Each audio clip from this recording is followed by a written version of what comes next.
When my son passed away, I thought the worst thing I would have to face was grief. Then his boss called and said, I found something. Come here now. Don't tell your daughter-in-law. You may be in danger too. I stood frozen phone in hand, looking at the woman crying in the next room. That was the moment I understood this wasn't just a funeral. It was a warning. Hello, and thank you for stopping here. Before I continue, drop a comment telling me where you're listening from. Those 6 whispered words didn't bring comfort. They raised fear. And once fear appears, nothing feels the same again. If you've ever sensed something was wrong before you had proof, this story may feel familiar. Please keep in mind this story contains fictional elements added for educational and storytelling purposes. Any similarity to real names or places is coincidental, but the message may still. The rain at the cemetery felt less like water and more like ice against my neck. I stood by the open grave, my hands clasped in front of me, staring at the mahogany casket that held the only thing I had left in this world. My son Tyson, 40 years old, gone, just like that. The official report said massive cardiac arrest. My heart was broken, shattered into so many pieces I did not think I could ever breathe right again. But I did not cry. I am a 69-year-old man who has seen too much of how cruel this world can be. Tears are a luxury I could not afford, especially not when I saw what was happening across the grave. Skylar, my daughter-in-law, was putting on a performance worthy of an Academy Award. She threw herself onto the casket, wailing her blonde hair perfectly disheveled, her black designer dress soaking up the rain. To everyone else, to the neighbors and the business partners standing under their umbrellas, she looked like a devastated widow. But I was watching her hands. I saw what the others missed. While her face was buried in her hands, sobbing loudly, her thumb was moving. She was checking her Apple Watch. She was scrolling. I narrowed my eyes, water dripping from the brim of my hat. Who checks their notifications while their husband is being lowered into the ground? Skylar did. She looked up for a brief second, caught me staring, and immediately let out another ear-piercing scream of agony. It was hollow. It was mechanical. I spent 30 years as a mechanical engineer fixing engines and diagnosing problems by the sound of a piston. I know when a machine is running smooth and when something is grinding. Skylar was grinding. The ride back to the main house was silent. I sat in the back of the limousine watching the rain streak the window. Skylar sat opposite me, fixing her makeup in a compact mirror. The tears were gone, instantly replaced by a look of calculation. We arrived at the estate, the sprawling modern mansion my son had bought 3 years ago. I lived in the guest house out back, a small converted garage that I called home. I had sold my own house, the one Tyson grew up in, to give him the capital for his first investment. I gave him everything. Now I had nothing but a roof over my head that technically belonged to her. The guests lingered for an hour, drinking expensive wine and eating catered sandwiches. I sat in the corner of the living room, feeling invisible. People patted my shoulder, mumbled their condolences, and moved on to network with each other. Skylar was the center of attention, accepting sympathy with a graceful nod. But the moment the last black sedan pulled out of the driveway, the atmosphere in the house shifted. It became cold. Skylar kicked off her high heels and sighed, dropping onto the white leather sofa. She picked up her phone and started typing furiously. I stood up, my knees aching. I told her I was going back to the guest house to rest. I told her I would come by tomorrow to help her sort through Tyson's paperwork. She did not look up from her phone when she spoke. Her voice was casual, like she was ordering a pizza. She said, "Actually, Winston, we need to talk about living arrangements." I stopped. I turned around slowly. I asked her what she meant. She finally looked at me. Her blue eyes were dry and hard as glass. She said, "I am selling the property. The market is high right now, and this place is too big for just me and Leo.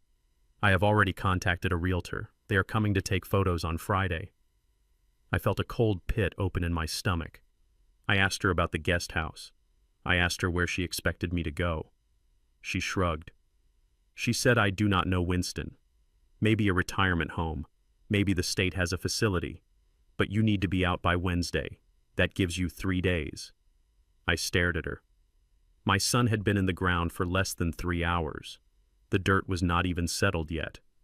And she was evicting his father. I reminded her that I sold my home for Tyson.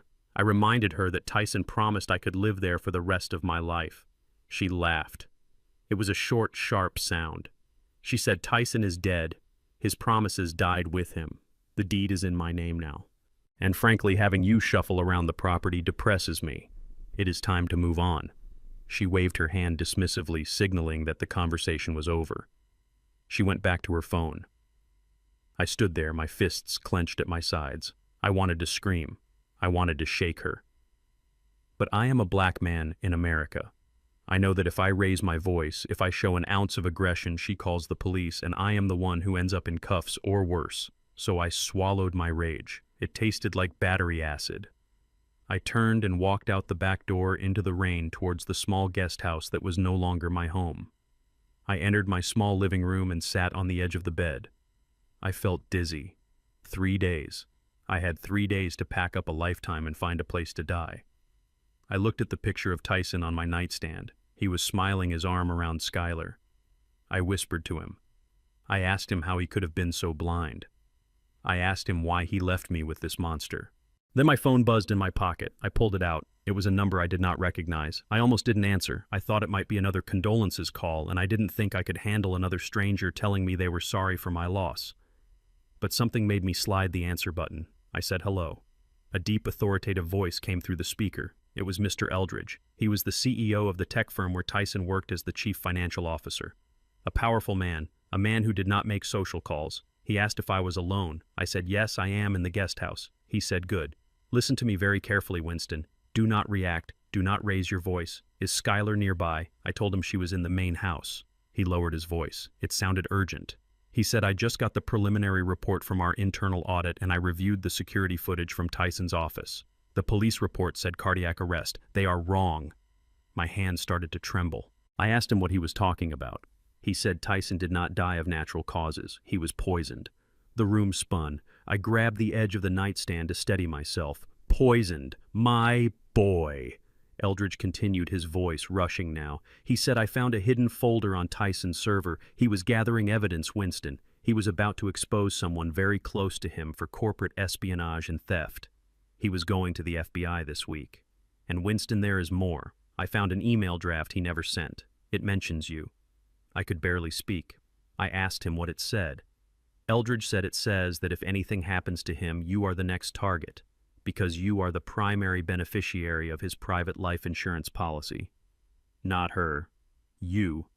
$5 million. I froze. I knew nothing about a policy. Tyson never told me. Eldridge said Skylar does not know you are the beneficiary yet, but she will find out soon. If she killed him for the money, and to keep him quiet, she will not hesitate to remove the last obstacle.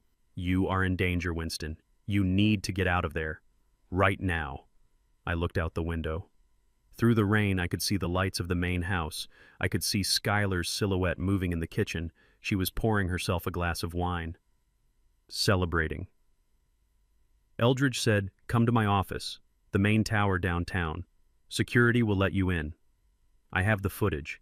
You need to see it with your own eyes before we go to the police. We need to be smart about this. If she knows we are on to her, she will destroy the evidence. Do not tell her where you are going. Do not trust anyone in that house." I hung up the phone. My heart was pounding against my ribs like a hammer.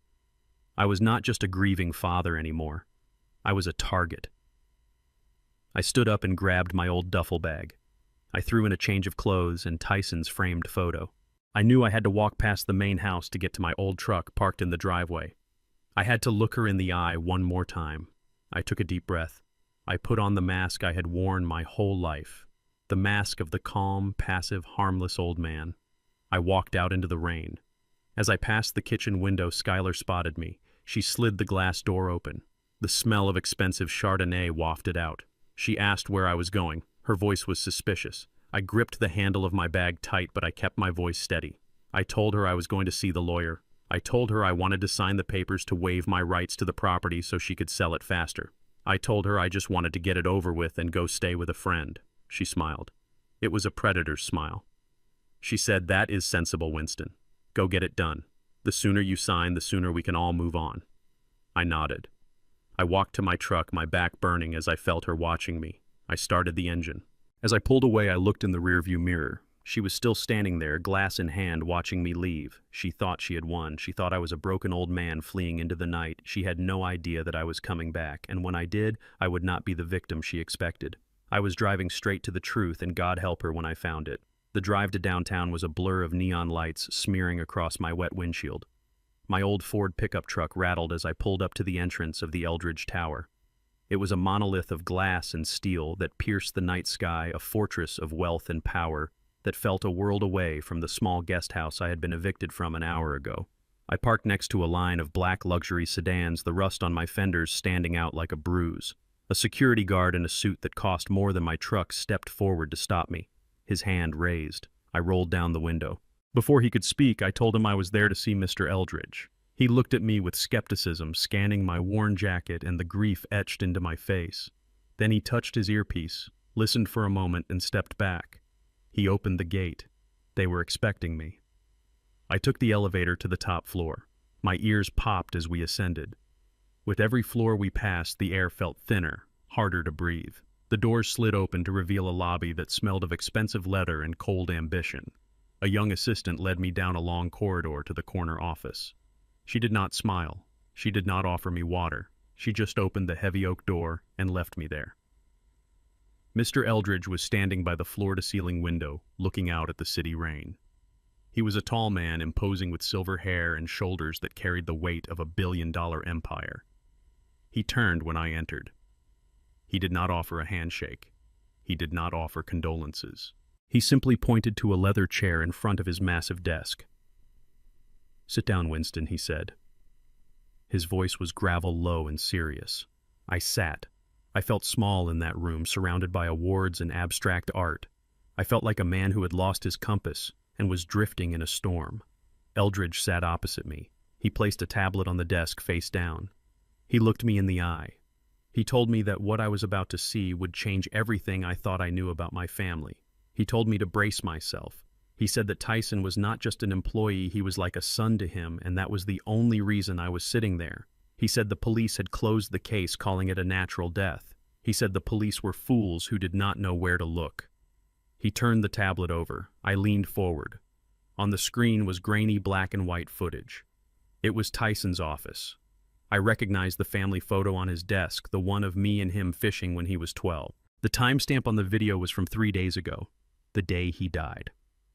I saw my son walk into the frame. He looked stressed. He was pacing, loosening his tie. He sat down and rubbed his temples. Then the door opened. Skylar walked in. On the screen, she looked concerned. She was holding a bottle of water and a small pill case. I watched as she placed them on his desk. I watched as she rubbed his shoulders. I could not hear what they were saying, but I saw Tyson smile at her. It was a tired, grateful smile. A smile of a man who loved his wife. He opened the case. He took out 2 pills. He swallowed them with the water she brought. My breath caught in my throat. I wanted to reach through the screen and slap the water from his hand. I wanted to scream at him to stop, but I was watching a ghost. Eldridge paused the video. He pointed to the bottle of water. He said, "My security team analyzed the trash from that night. We found the bottle, but we never found the pill case. Watch closely now." He pressed play. 5 minutes passed on the screen. Tyson started to cough. He grabbed his chest. He stood up, knocking his chair over. He reached out towards Skylar. And this is the moment that killed the man I used to be. This is the moment Winston, the kind father, died, and Winston the Avenger was born. Skylar did not rush to help him. She did not grab her phone to call 911. She did not scream for help. She took a step back. She crossed her arms and watched. Before I reveal what happened next, pause for 1 second and comment 7 below, so I know you're still here with me. What comes after this moment isn't just grief, it's the point where truth begins to surface and nothing can be unseen. Please keep in mind, the next part of this story includes fictionalized elements created for storytelling and educational purposes. If that's not for you, feel free to stop watching here. She watched my son, her husband, collapse onto the carpet. She watched him convulse. She watched him claw at his throat, gasping for air that would not come. She stood there with the cold curiosity of a scientist watching a lab rat expire. I let out a sound that was half sob, half growl. My hands gripped the edge of Eldridge's desk so hard my knuckles turned white. I watched my son's movements slow down. I watched him stop moving altogether, but the video was not over. Once Tyson lay still, Skylar moved. She did not check his pulse. She walked around the desk to where his body lay. She knelt down. She reached into his jacket pocket. She pulled out his wallet. She took out a small black notebook. Eldridge paused the video again. That notebook, Eldridge said, contains the private keys to Tyson's cold storage cryptocurrency wallet.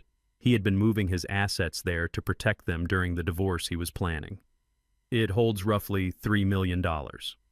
I watched as Skylar opened the notebook, took a photo of the page with her phone, and then put the notebook back in his pocket. Then she took the pill case from the desk and slipped it into her bra. Only then, after she had secured the money and removed the evidence, did she pick up the office phone to call for help. Then she fell to her knees and began the fake sobbing performance I had seen at the graveside. The screen went black. I sat in silence. The room was spinning. I felt bile rising in my throat. I stood up, knocking the heavy leather chair backward. I shouted that we needed to go to the police. I shouted that we had her on tape. I reached for my phone, my fingers trembling so badly I could barely unlock the screen. Eldridge stood up and slammed his hand on the desk. "No," he commanded. I stared at him. I asked him why. I asked him if he was protecting her. He shook his head.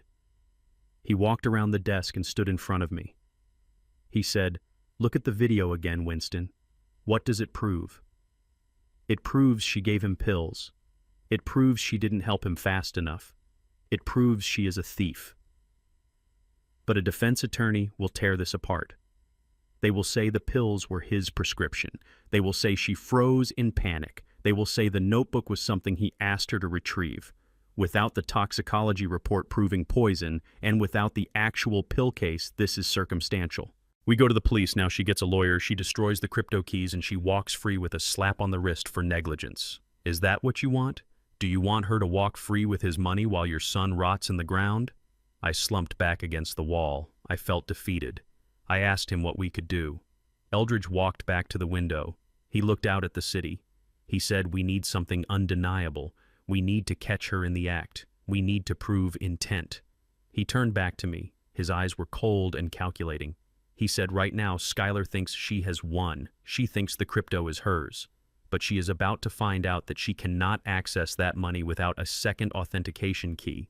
A key that Tyson likely entrusted to someone else, or a key that is lost. And then she is going to find out about the life insurance policy. $5 million, and you are the only name on that policy." I understood what he was saying. The realization hit me like a physical blow. I asked him if he was saying what I thought he was saying. Eldridge nodded. He said, "As long as you are alive, she does not get the insurance money.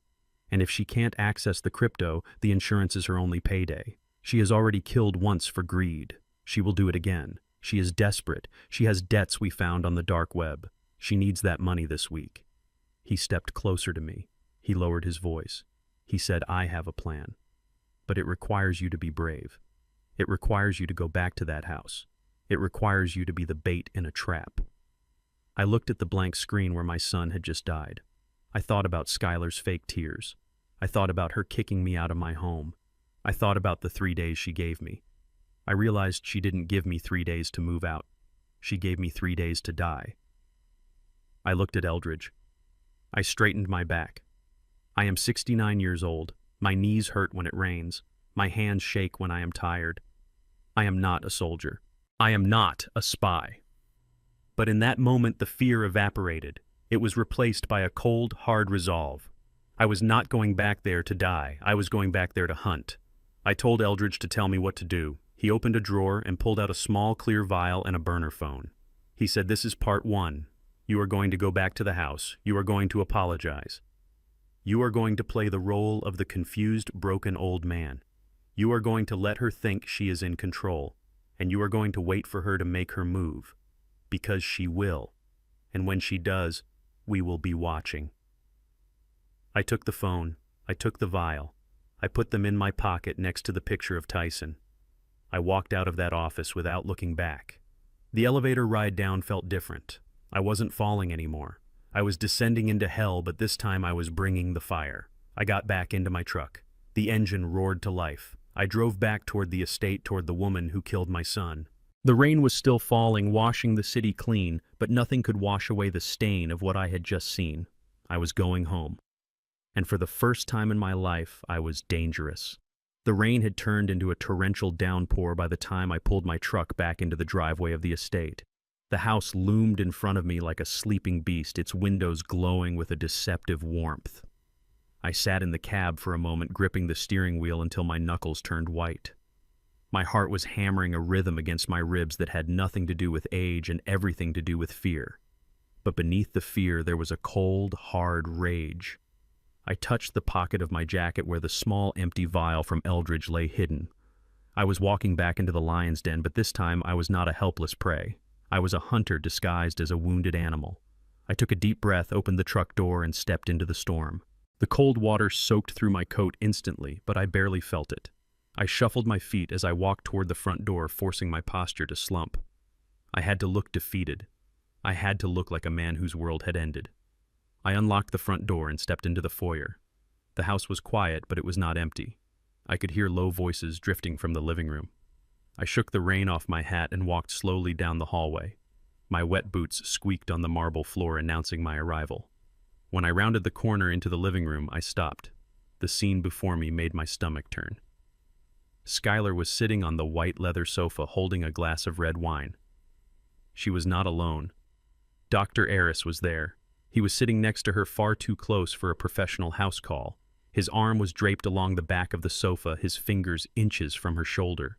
His tie was loosened, and he looked entirely too comfortable in the home of a man who had died 3 days ago. They jumped apart slightly when they saw me, but not enough to hide the intimacy that had filled the room a second before.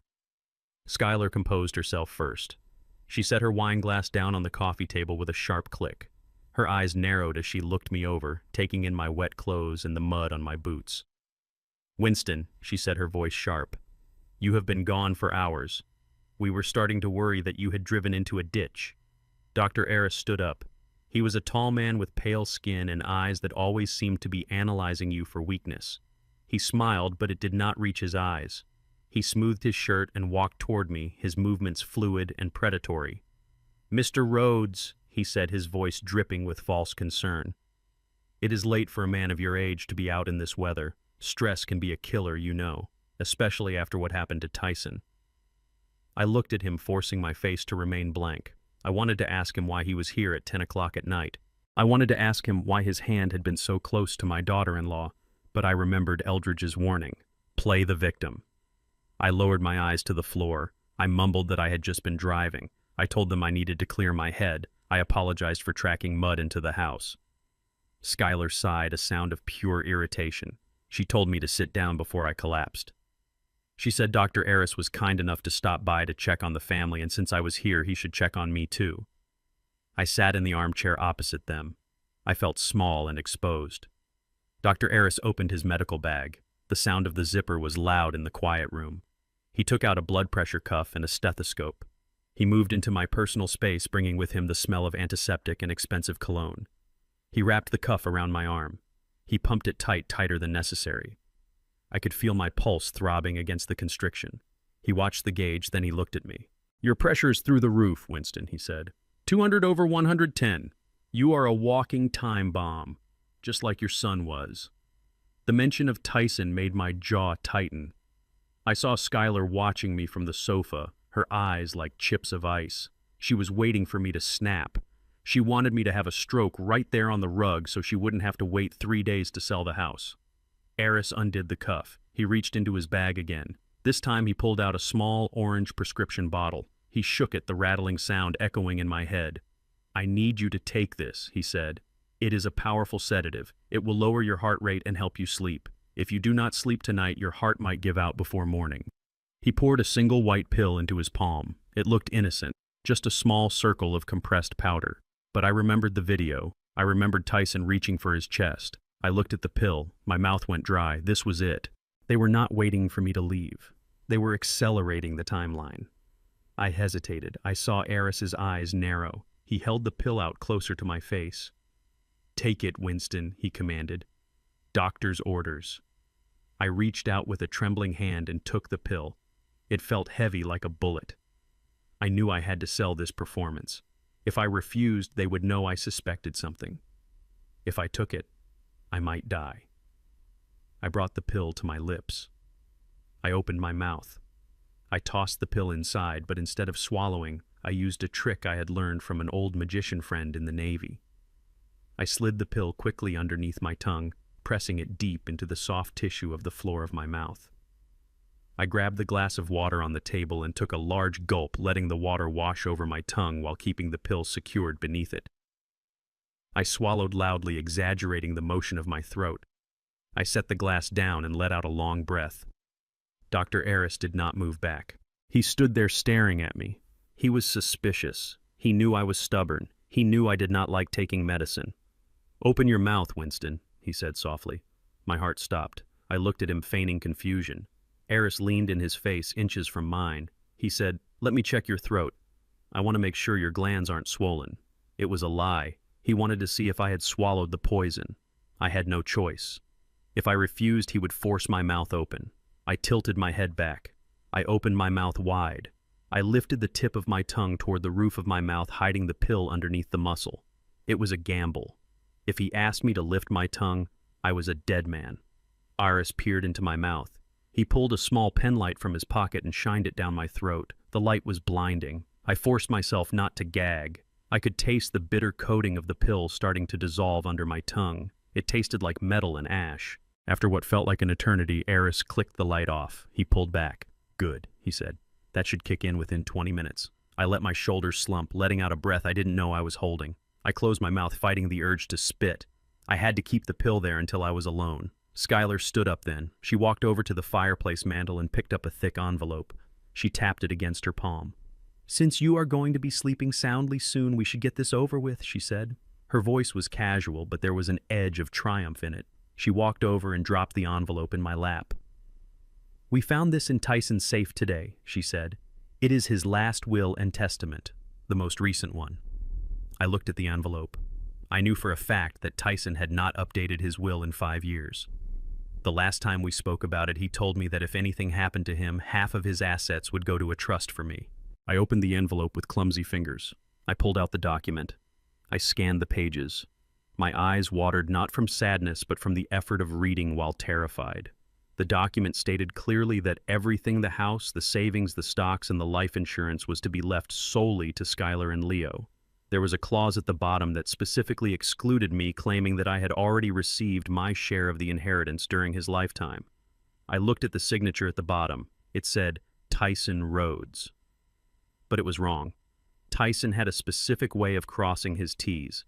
He always looped them at the top. This signature was sharp, jagged. It looked like someone had practiced it 100 times but still couldn't get the flow right. It was a forgery. A bad one. I looked up at Skylar. She was smiling. It was a cruel, thin smile. "Tyson wanted to make sure Leo and I were taken care of," she said. "He knew you could take care of yourself, Winston. You are a survivor, right?" I wanted to stand up and tear the paper into shreds. I wanted to scream that she was a liar and a thief. I wanted to tell her that I knew she had killed him. The rage was boiling inside me, hot and demanding. But I looked at Eris. He was watching me closely, waiting for a reaction. Waiting for the elevated heart rate that would justify another dose of medication. I thought about the camera footage. I thought about the insurance policy she didn't know about yet. I thought about the trap Eldridge and I were setting. I had to lose this battle to win the war. I let the papers fall from my hands onto the floor. I let my face crumble. I allowed the tears that I had been holding back to finally fall, but I let them fall for the wrong reason. I let them think I was crying because I was cut out. I whispered that I didn't understand. I whispered that Tyson loved me. Skylar shrugged. She said, "People change, Winston. Tyson realized that you were a burden. He wanted to free himself." The words were like knives, but I let them hit me. I nodded slowly. I wiped my eyes with the back of my hand. I told them I was tired. I told them the medicine was making me dizzy. Eris checked his watch. He said, "Good. Go to bed, Winston. Sleep tight." I stood up, swaying slightly on purpose. I walked toward the door of the guest house, leaving the forged will on the floor. I could feel their eyes on my back. I could feel their satisfaction. They thought I was beaten. They thought I was drugged. They thought I would go to sleep and never wake up. I walked out into the rain again. The moment I was inside the safety of the guest house, I rushed to the bathroom sink. I spat the pill out.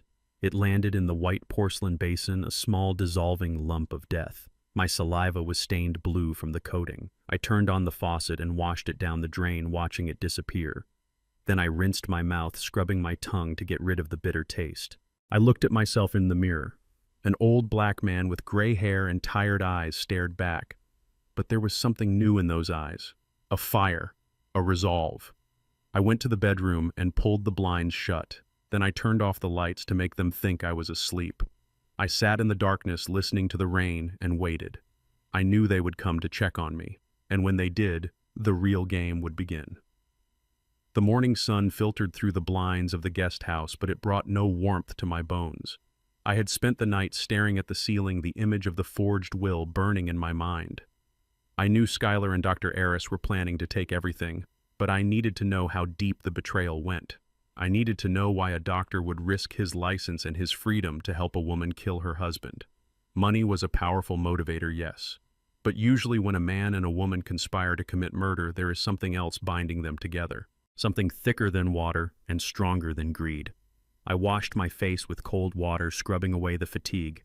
I put on my mask of the frail, grieving father and walked across the wet lawn to the main house for breakfast. Skylar had insisted I eat with them. It was not an act of kindness. It was surveillance. She wanted to keep an eye on me until the eviction notice was official. I entered the kitchen. It was a sleek, modern space with stainless steel appliances that looked like they had never been used. Skylar was sitting at the island, scrolling on her tablet. Dr. Eris was there too, leaning against the counter, sipping coffee from a mug that used to belong to Tyson. Seeing his lips on my son's mug made my hands tremble, but I hid them in my pockets. And then there was Leo, my grandson. Or so I had believed for 5 years. He was sitting in his high chair, swinging his legs. He was a beautiful boy with curly blonde hair and bright blue eyes. Tyson had loved him more than life itself. Tyson used to say that Leo got his eyes from Skylar, but his spirit from the Rhodes family. I looked at the boy, now really looked at him with the veil of grandfatherly love stripped away by suspicion. I sat down at the table. The housekeeper placed a plate of toast and scrambled eggs in front of me. Leo was fussing with his food. He was pointing at a jar of peanut butter on the counter. He wanted it. Skylar didn't look up from her screen. She just snapped her fingers at the housekeeper. "No," she said sharply. "You know he can't have that. Take it away." Dr. Eris stepped forward. He reached out and gently moved the jar to a high shelf. He looked at Leo with a softness in his eyes that I had never seen him direct toward Tyson. "He is right, buddy," Eris said softly to the boy. "We do not want you to get itchy and swollen again, do we? Remember what happened last time at the park? Your throat closed up." Leo pouted but went back to his oatmeal. I sat there, frozen, my fork hovering halfway to my mouth. I looked at Eris, then at Leo, then back at Eris. Peanut allergy. Tyson lived on peanut butter. It was his favorite snack. He used to eat it straight from the jar with a spoon. I have no allergies. My wife had no allergies. But Dr. Eris just mentioned how dangerous it was for Leo. I remembered something from years ago. A company picnic. Dr. Eris was there. He had refused a slice of cake because it was made with almond flour. He had mentioned he had severe nut allergies. The pieces of the puzzle clicked together in my mind with a deafening sound. The blonde hair, the blue eyes, the allergies, the way Eris looked at the boy, the way Eris was in this house at all hours. Leo was not Tyson's son. My heart broke all over again for my dead boy. Tyson had worked 18-hour days to buy this house, to fill this fridge, to pay for that high chair, all for a child that wasn't his. He had died thinking he was a father. Skylar had not just killed him. She had cuckolded him and made him pay for the privilege. I forced myself to take a bite of eggs. They tasted like ash. I needed proof. Suspicion was not enough for Mr. Eldridge. We needed biology. I needed DNA. I finished my breakfast quickly, mumbling about needing to take a nap. Skylar waved me off, clearly relieved to see me go. Dr. Eris was busy showing Leo a video on his phone. I walked out of the kitchen and headed toward the back door, but instead of going outside, I slipped into the laundry room. I waited there, listening. I heard Skylar's heels clicking on the floor as she went into her office. I heard Eris take Leo into the living room to watch cartoons. Now was my chance. I took off my boots so I would be silent. I crept up the back staircase, the one the servants used. My heart was pounding so hard I thought it would echo in the empty hallway. I was 69 years old, creeping through my dead son's house like a thief. I reached the top of the stairs. The hallway was long and empty. The door to Leo's room was at the far end. I moved quickly, staying close to the wall. I slipped into Leo's bedroom. It was a wonderland of expensive toys. A train set that covered the entire floor. A bed shaped like a race car. It was a room bought with Tyson's money. I went straight to the attached bathroom. I needed a sample. A hairbrush would be best, but Leo had short hair. I opened the drawer. There it was. His toothbrush. A small blue electric toothbrush with a cartoon character on the handle. I pulled a Ziploc bag from my pocket that I had taken from the kitchen earlier. I reached for the toothbrush. Suddenly I heard the hum of a vacuum cleaner stop in the hallway. Then footsteps. Heavy, deliberate footsteps coming toward the door. I froze. There was nowhere to hide in the bathroom. It was all glass and tile. The footsteps stopped right outside the bedroom door. The doorknob turned. I dropped to the floor, squeezing myself into the narrow space between the bathtub and the toilet. I held my breath, praying my old knees wouldn't pop. The bedroom door opened. Maria, the housekeeper, walked in. I could see her reflection in the bathroom mirror. She was holding a basket of fresh linens. She looked around the room, sighing.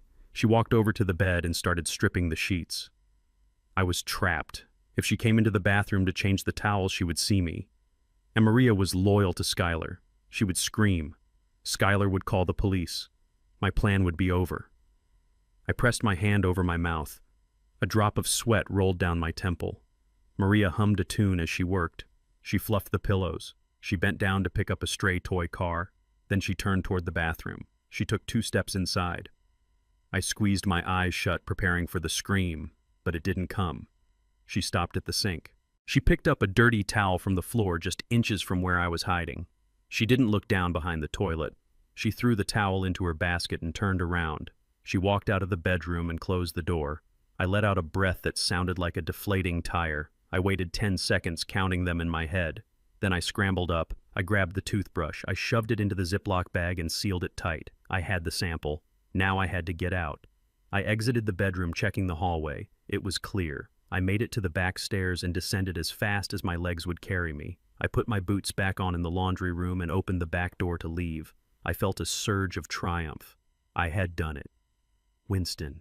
The voice was like a whip crack. I froze my hand on the doorknob. I turned around slowly. Skylar was standing in the doorway of the kitchen. She was leaning against the frame, her arms crossed. Her face was a mask of cold suspicion. She asked what I was doing in the main house. She said she thought I went back to the guest house to nap. I clutched the Ziploc bag in my pocket. My palm was sweating. I told her I had used the downstairs bathroom. I told her I didn't want to walk all the way back to the guest house in the mud just to use the toilet. She didn't blink. She pushed herself off the door frame and walked toward me. She stopped a foot away. I could smell her perfume. It was sickly sweet.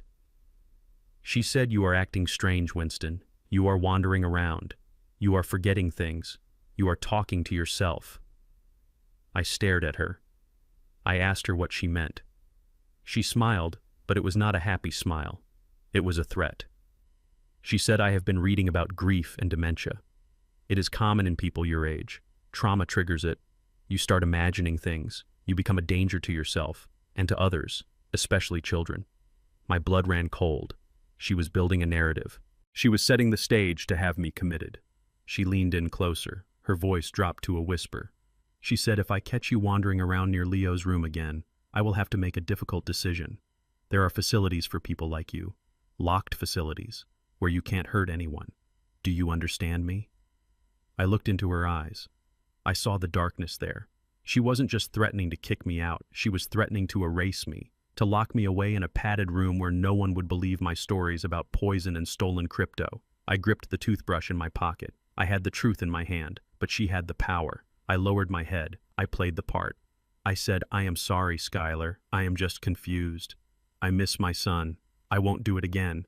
She patted my cheek. Her hand felt like ice. She said, "Good. Go rest, Winston. You look terrible." I turned and walked out the door. My legs felt like lead. I made it to the guest house and locked the door behind me. I pulled out the toothbrush. I stared at it. This was the key. This little piece of plastic was going to prove that her entire life with Tyson was a lie. I pulled out the burner phone. I sent a text to Eldridge. I have the sample. Come get it. I sat on the bed and waited. Skylar thought I was losing my mind. She thought she was tightening the noose around my neck, but she didn't realize that by threatening me, she had just given me the final motivation I needed. She wanted to play dirty. Fine. I looked at the picture of Tyson. I promised him I would save his legacy, even if I had to burn this whole house down to do it. The war had just begun. The rain had stopped leaving behind a heavy gray mist that clung to the windows of the guest house like a shroud. I sat on the edge of my mattress, my hands cupped around the cheap burner phone Mr. Eldridge had given me. It was the only lifeline I had left to the outside world. The screen buzzed silently in my palm. It was a message from Eldridge. Attached was a PDF file. The file name was simple: DNA analysis report. I hesitated. My thumb hovered over the open button. I knew what was inside. I had known it the moment I saw Dr. Aris look at that boy with the eyes of a father. But knowing it in your gut is one thing. Seeing it in black and white stamped with a laboratory seal is another. It makes the betrayal permanent. It makes the pain real. I opened the file. I scrolled past the scientific jargon, past the charts and the numbers down to the bottom of the page where the conclusion was written in bold letters. Probability of paternity, 0%. The phone slipped from my hand and landed on the quilt. I didn't pick it up. I just sat there staring at the wall, feeling a hole rip open in my chest that was even wider than the one Tyson's death had left. Leo was not my grandson. The boy I had bounced on my knee, the boy I had read bedtime stories to, the boy whose laughter sounded like music in this cold house, shared no blood with me. He was a stranger. He was the living proof of Skylar's infidelity. But it wasn't the loss of a grandson that broke me in that moment. It was the memory of my son. I closed my eyes and I was back on the porch with Tyson 6 months ago. It was a summer evening. We were drinking iced tea. Tyson had been quiet that night, staring out at the lawn where Leo was chasing fireflies. I remembered the look on his face. It was a look of profound sadness masked by a smile. He had turned to me and asked a question that I didn't understand at the time. He asked, "Dad, do you think love is enough? Do you think if you love someone hard enough, it makes them yours even if they don't belong to you?" I had told him that love is the only thing that makes anyone ours. He had nodded, tears shimmering in his eyes. He said, "I know Leo doesn't look like me, Dad. I hear the whispers. I see the way Skylar looks at him. But when he calls me Daddy, I don't care about the truth. I just want to be his father. I just want to protect him." Tyson knew. My boy knew. He suspected it all along, but he was too good, too decent, and too full of love to destroy his family. He chose to live the lie because he loved the boy. And Skylar had used that love against him. She had used his big heart as a weapon to stab him in the back.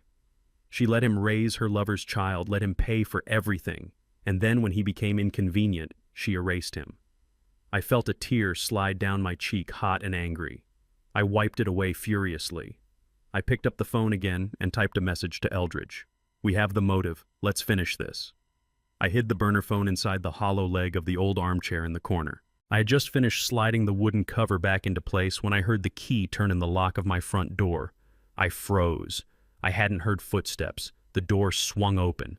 Skylar stood there. She wasn't smiling anymore. She was dressed in a sharp business suit, looking every inch the grieving widow who was forced to deal with a difficult relative.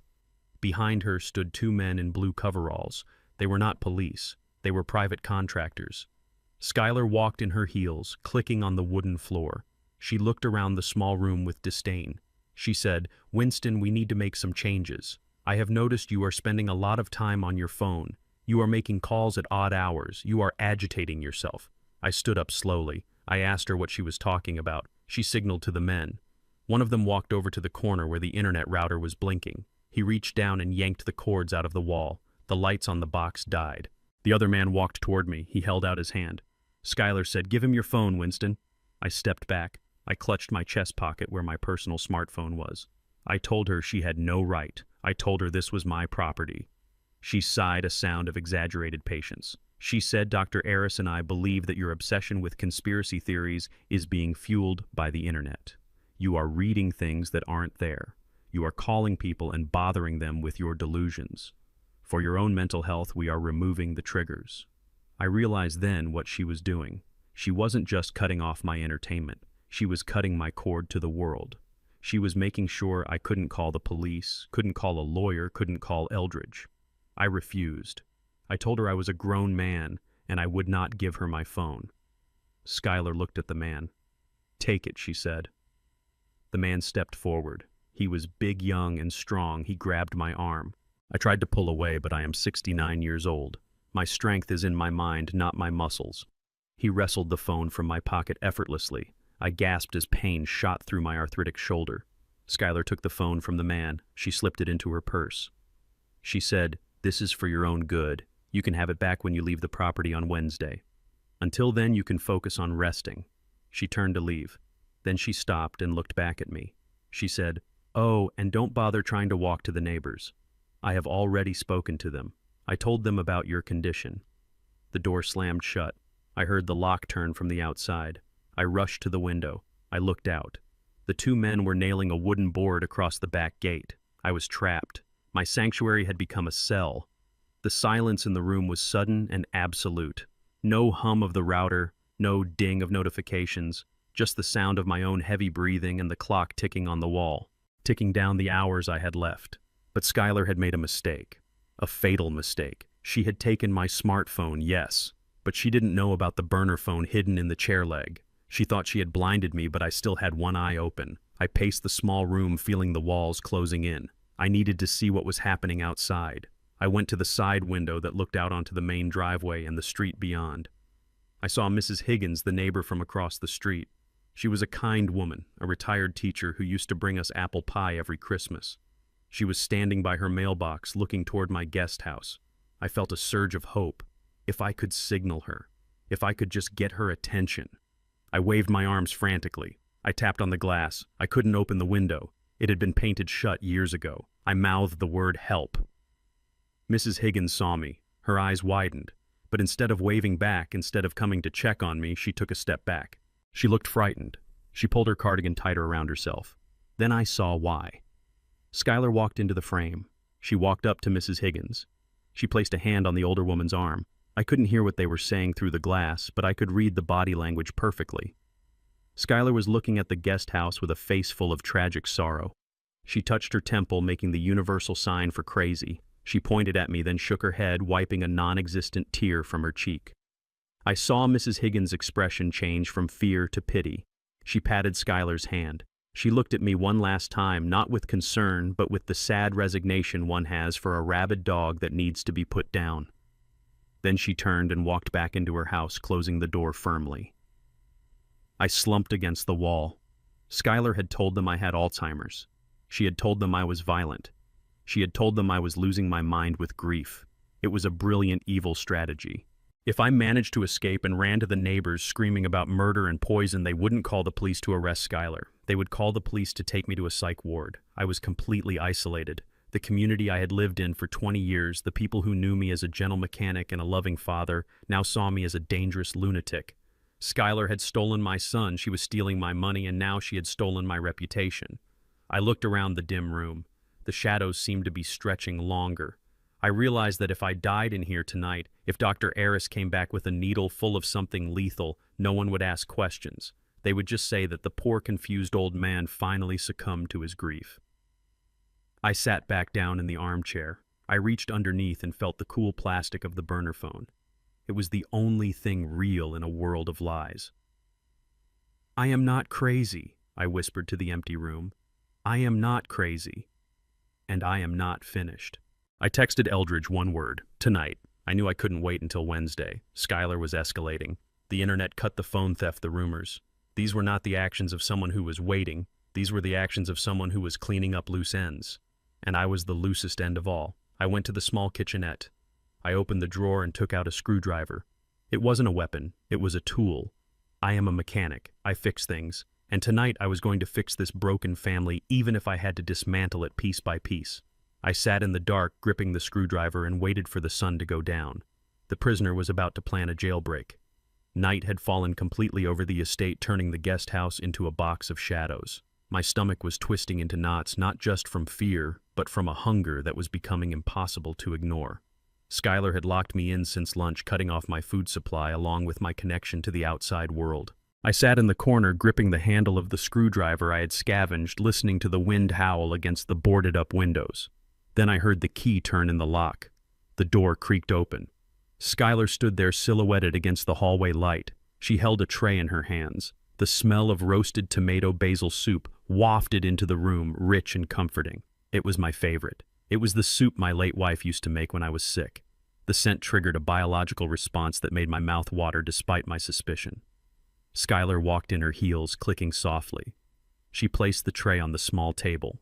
She looked at me with a softness that was terrifying because I knew it was manufactured. She said, "Winston, you need to eat. I know you are upset, but starving yourself will not bring Tyson back." I looked at the soup. Steam curled off the surface in inviting ribbons. I looked at her. I asked why she was doing this. She just smiled, a sad, pitying smile.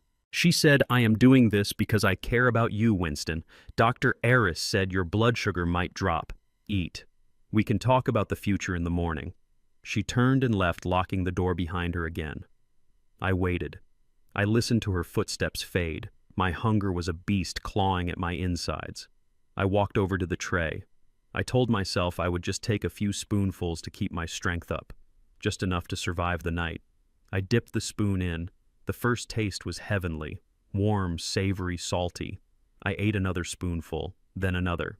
I finished half the bowl before I noticed the aftertaste. It was subtle at first, buried under the basil and garlic. A metallic tang, like licking a battery. I dropped the spoon. It clattered loudly against the ceramic bowl. I stood up, intending to rush to the bathroom to purge it from my system, but my legs didn't work. They felt heavy, as if they were filled with concrete.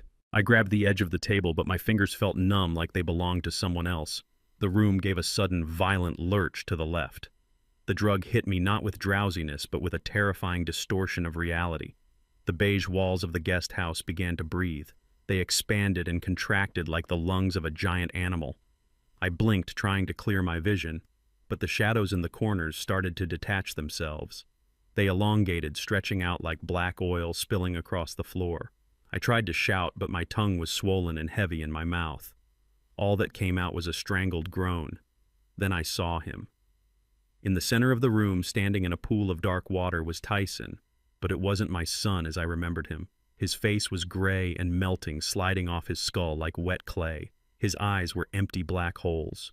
He pointed a rotting finger at me. He opened his mouth, and instead of a voice, the sound of a dial tone came out. A long, piercing electronic screech that drilled into my brain. I stumbled back, terrified. I knew it was a hallucination. My engineer's brain tried to rationalize it. I told myself it was chemistry. It was neurons misfiring. But the fear was primal. I waved my hands in front of my face, trying to bat away the ghosts. I crashed into the lamp, sending it smashing to the floor. The light bulb popped with a sound like a gunshot. Suddenly, the door flew open. A bright light blinded me. It was not the police. It was Skylar. She was holding her phone up the flashlight beam, cutting through the darkness, hitting me squarely in the face. Behind the light, I could see the red dot recording. She wasn't there to help. She was the director of this nightmare. I was on my knees now, crawling backward away from the melting ghost of my son. I knocked over a chair. I swept a stack of books off the shelf. To the camera, I looked like a raving lunatic destroying the room. Skylar's voice floated from behind the phone.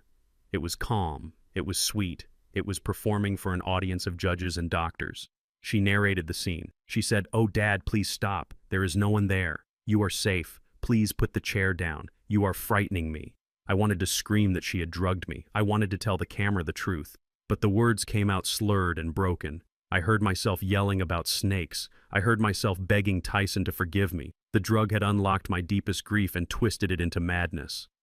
Skylar kept filming. She moved closer, capturing every twitch, every terrified look, every broken object. She said into the recording, "I don't know what to do anymore. He gets violent so quickly. I am afraid for my safety. I am afraid for Leo. I think we need to make that call to the facility tomorrow." She lowered the phone. The red light went off. The flashlight clicked off. The room plunged back into semi-darkness. The performance was over. She had her evidence. She had footage that would convince any judge that Winston Rhodes was a danger to himself and others. She looked down at me, huddled on the floor. The sweetness vanished from her face. She whispered, "Enjoy the trip, old man. By tomorrow, you won't even remember your own name." She walked out. The lock clicked. I was alone with the monsters. The walls were closing in, threatening to crush me. The ghost of Tyson was still standing in the corner, weeping black tears. I felt my mind slipping. It would be so easy to let go, to let the drug take me, to drift away into the madness where nothing hurt anymore. But then I remembered the promise. I remembered the toothbrush in my pocket. I remembered the smile on Eldridge's face when he said we would catch her.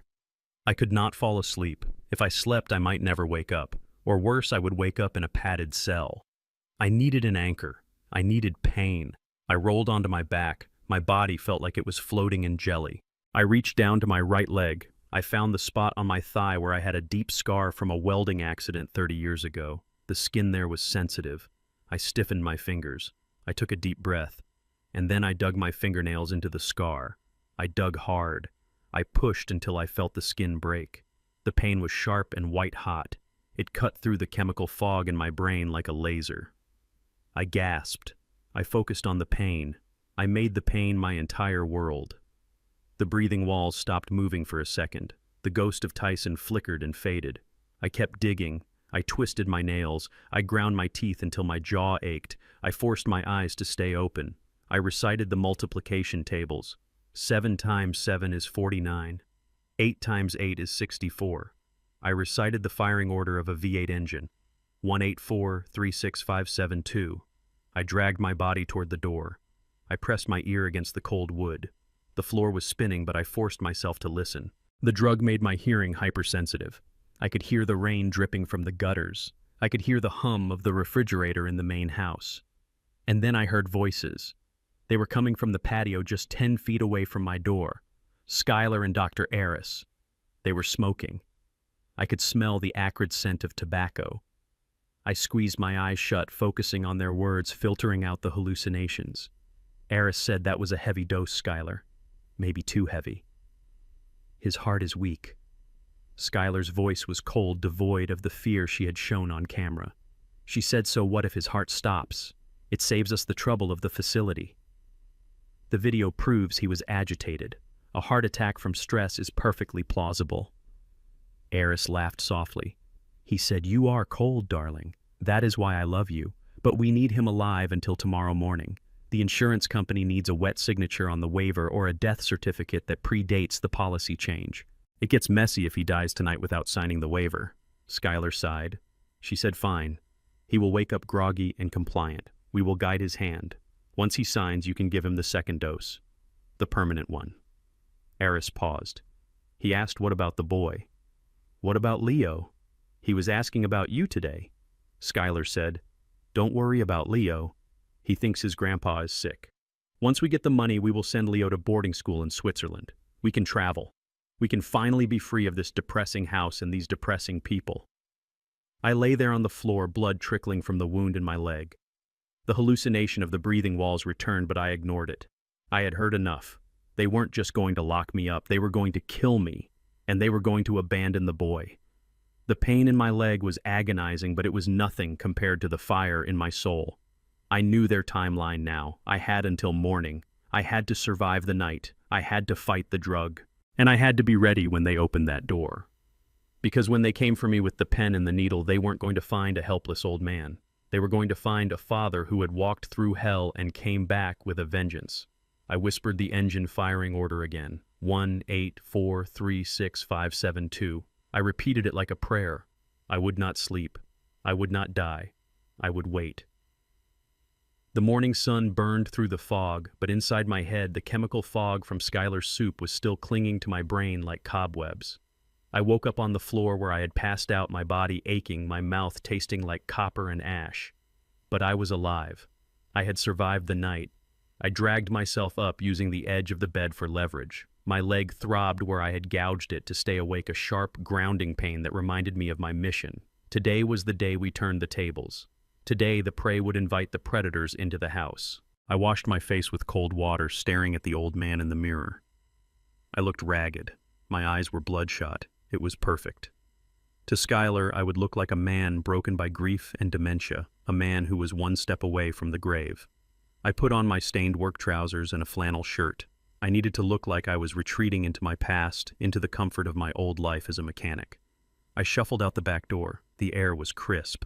I saw Skylar in the kitchen window of the main house talking on her phone. She glanced at me, then looked away with a dismissive curl of her lip. She thought I was harmless. She thought I was just going to tinker in the garage until the men in white coats came to take me away. I entered the garage. It was a detached building smelling of oil, sawdust, and gasoline. This was my sanctuary. This was the only place on the estate where Skylar never set foot because she was terrified of getting grease on her designer shoes. I walked over to my red tool chest, a massive steel cabinet I had owned for 40 years. I ran my hand over the dented metal. These tools had fixed everything from lawnmowers to classic Mustangs. Now they were going to fix my life. I opened the bottom drawer, the one labeled scrap metal. Underneath a pile of rusted bolts and stripped gears, there was a false bottom I had welded myself a decade ago. I pried it open. Lying there wrapped in an oily rag was a Nokia phone, a brick. It was 15 years old, scratched and battered, but I kept it charged. I pressed the power button. The screen lit up with a green glow. Full battery. Old technology does not betray you like the new stuff does. I dialed the number I had memorized. It rang once. Mr. Eldridge answered immediately. I kept my voice low, my eyes fixed on the garage window. I said, "The package is ready. The host is distracted." Eldridge's voice was calm. He said, "The team is 2 minutes out. Remember the signal. Break the circuit." I hung up and hid the phone back in the false bottom. Break the circuit. It was a code we had agreed upon. I walked over to the main breaker panel that controlled the electricity for the entire estate. It was located on the back wall of the garage. I opened the panel. I found the switch labeled Main House Kitchen. I took a deep breath and flipped it off. I counted to 10. Through the window I saw the lights in the kitchen die. I saw Skylar pull the phone away from her ear, looking annoyed. She started tapping on the light switch. Perfect. I waited another minute, then I saw a white van pull into the driveway. It had a generic logo on the side that said City Electric and Power. It looked completely legitimate. 2 men in blue uniforms stepped out carrying heavy tool belts and a ladder. I walked out of the garage, timing my approach to intercept them just as Skylar came storming out of the back door. She was furious. She yelled at me. She asked what I had done to the power. I put on my confused face. I stammered. I told her I was just running the drill in the garage and everything went dark. I told her I didn't know what happened. The lead electrician, a man with a thick beard and a name tag that said Mike, stepped forward. In reality, this was the head of Eldridge's private security detail, a former Navy SEAL named Miller. He tipped his hard hat to Skylar. He said, "Ma'am, we were working on the lines down the street and we registered a massive surge in this sector. It looks like it blew your main breaker. We need to inspect the internal wiring immediately to prevent a fire hazard." Skylar looked suspicious. She hated letting strangers into her house. But the word fire hazard spooked her. She looked at the dark kitchen, then at me, then at the men. She sighed. She said, "Fine, but be quick. I have a Zoom meeting in an hour." Miller nodded. He signaled to his partner, a younger man carrying a large duffel bag. They walked past Skylar into the house. I followed them, shuffling my feet. Skylar stopped me. She said, "Where do you think you are going?" I looked at her with wide, innocent eyes. I said, "I want to watch Skylar. I used to be an engineer. I want to make sure they do it right. I don't want the house to burn down." She rolled her eyes. She thought it was just the rambling of a senile old man who wanted to feel useful. She waved her hand. She said, "Fine, just stay out of the way. And don't touch anything." We entered the kitchen. Miller went straight to the electrical panel in the pantry. The younger man, let's call him Jones, started checking the outlets near the island.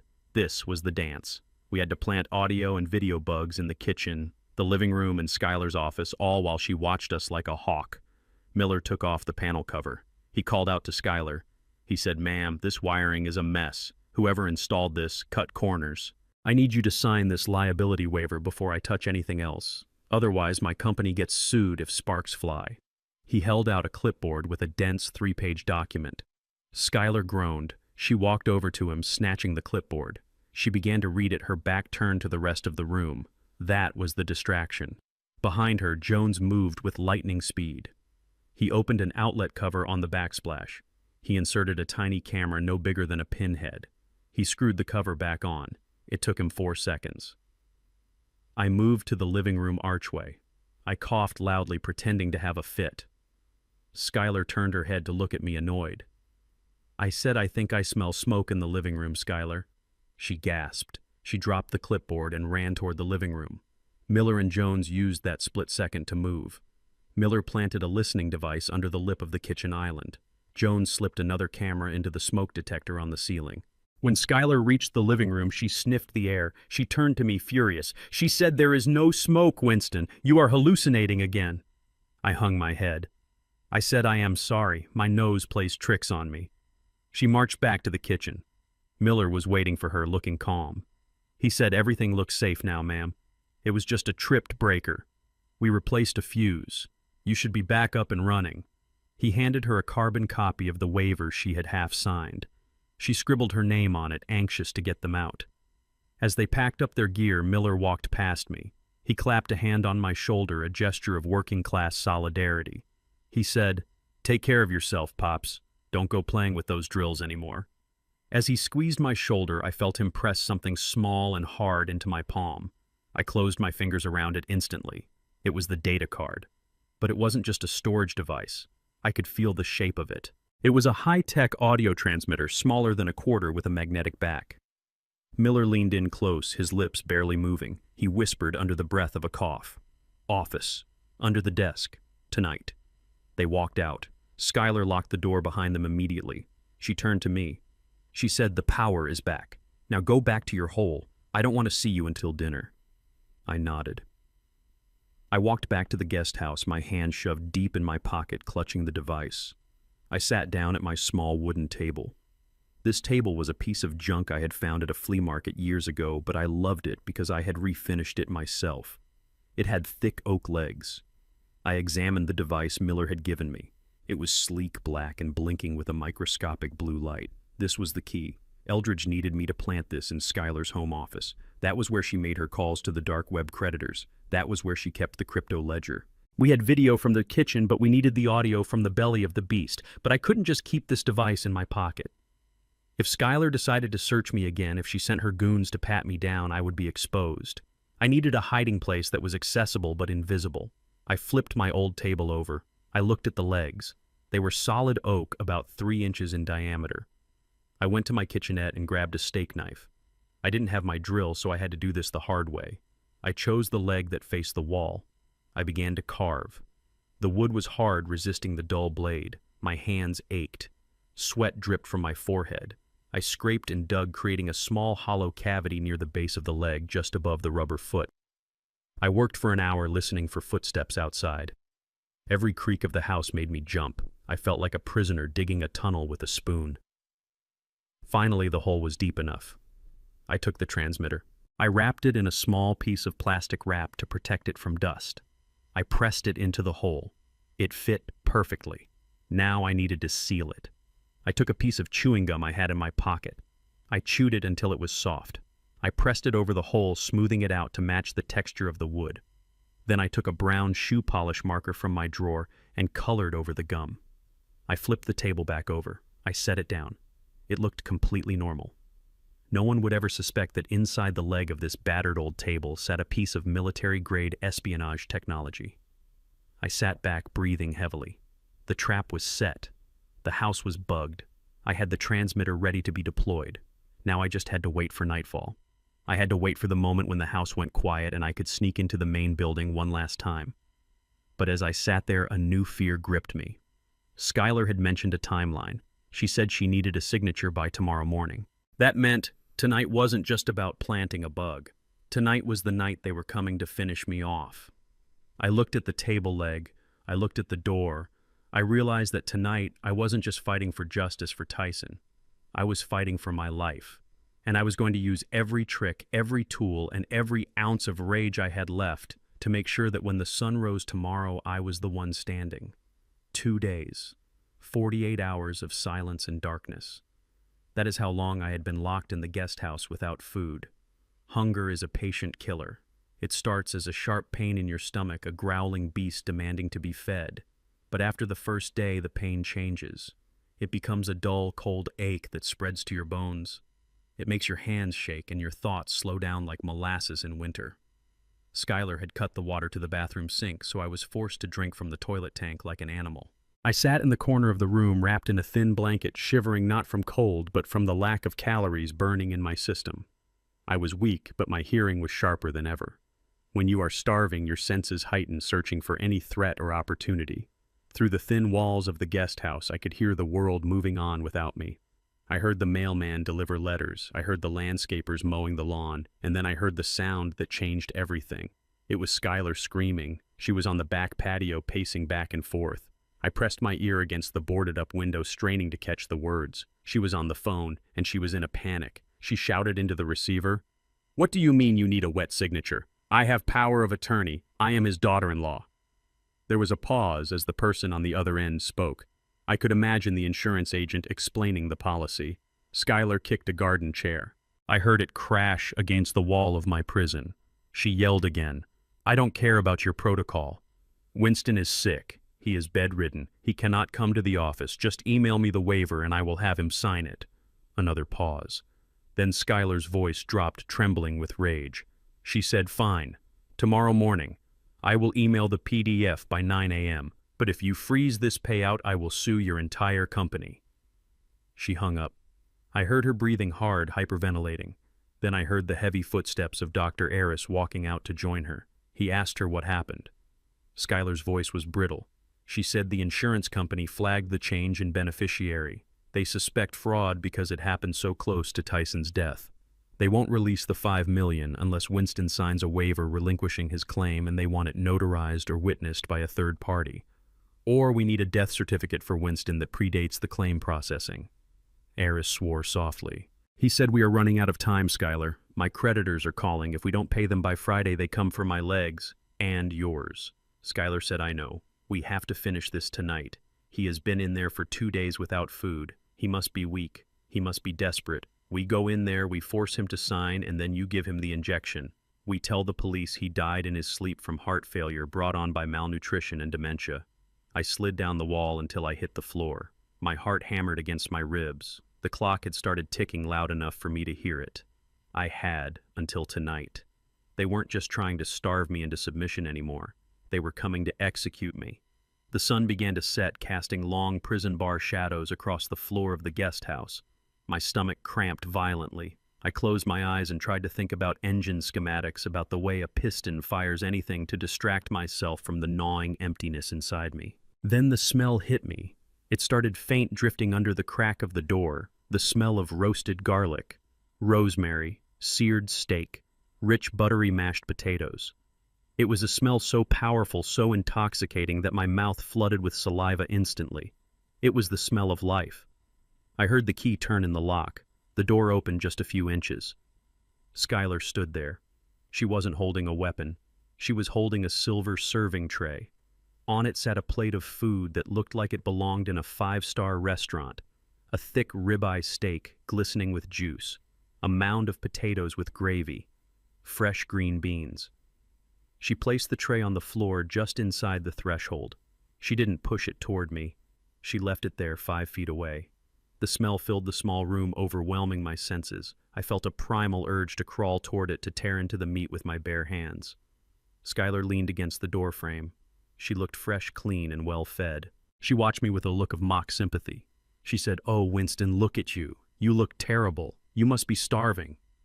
I stared at the food. I swallowed hard. I didn't speak. I knew if I opened my mouth, I might beg. Skylar nudged the tray with the toe of her expensive shoe.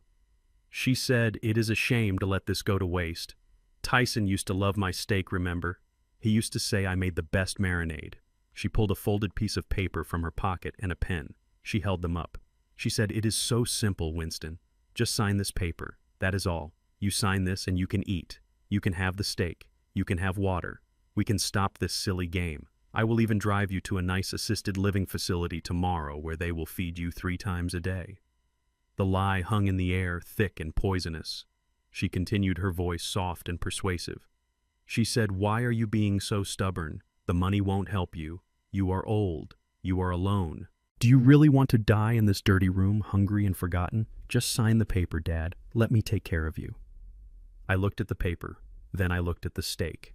My body was screaming at me to sign. Every cell in my body was crying out for nourishment. It would be so easy. Just a scribble of ink, just a moment of surrender. And then the pain would stop. I started to crawl forward. My limbs shook. Skylar smiled. It was a smile of victory. She stepped into the room holding the pen out. I reached for the tray. My hand hovered over the meat. I could feel the heat radiating from it. But then I looked at her shoes. They were clean, spotless. And I remembered the mud on my son's grave. I remembered the video of her watching him die. My hand stopped. I looked up at her face. Beneath the makeup, I saw the desperation. She needed this signature. Without it, she was broke.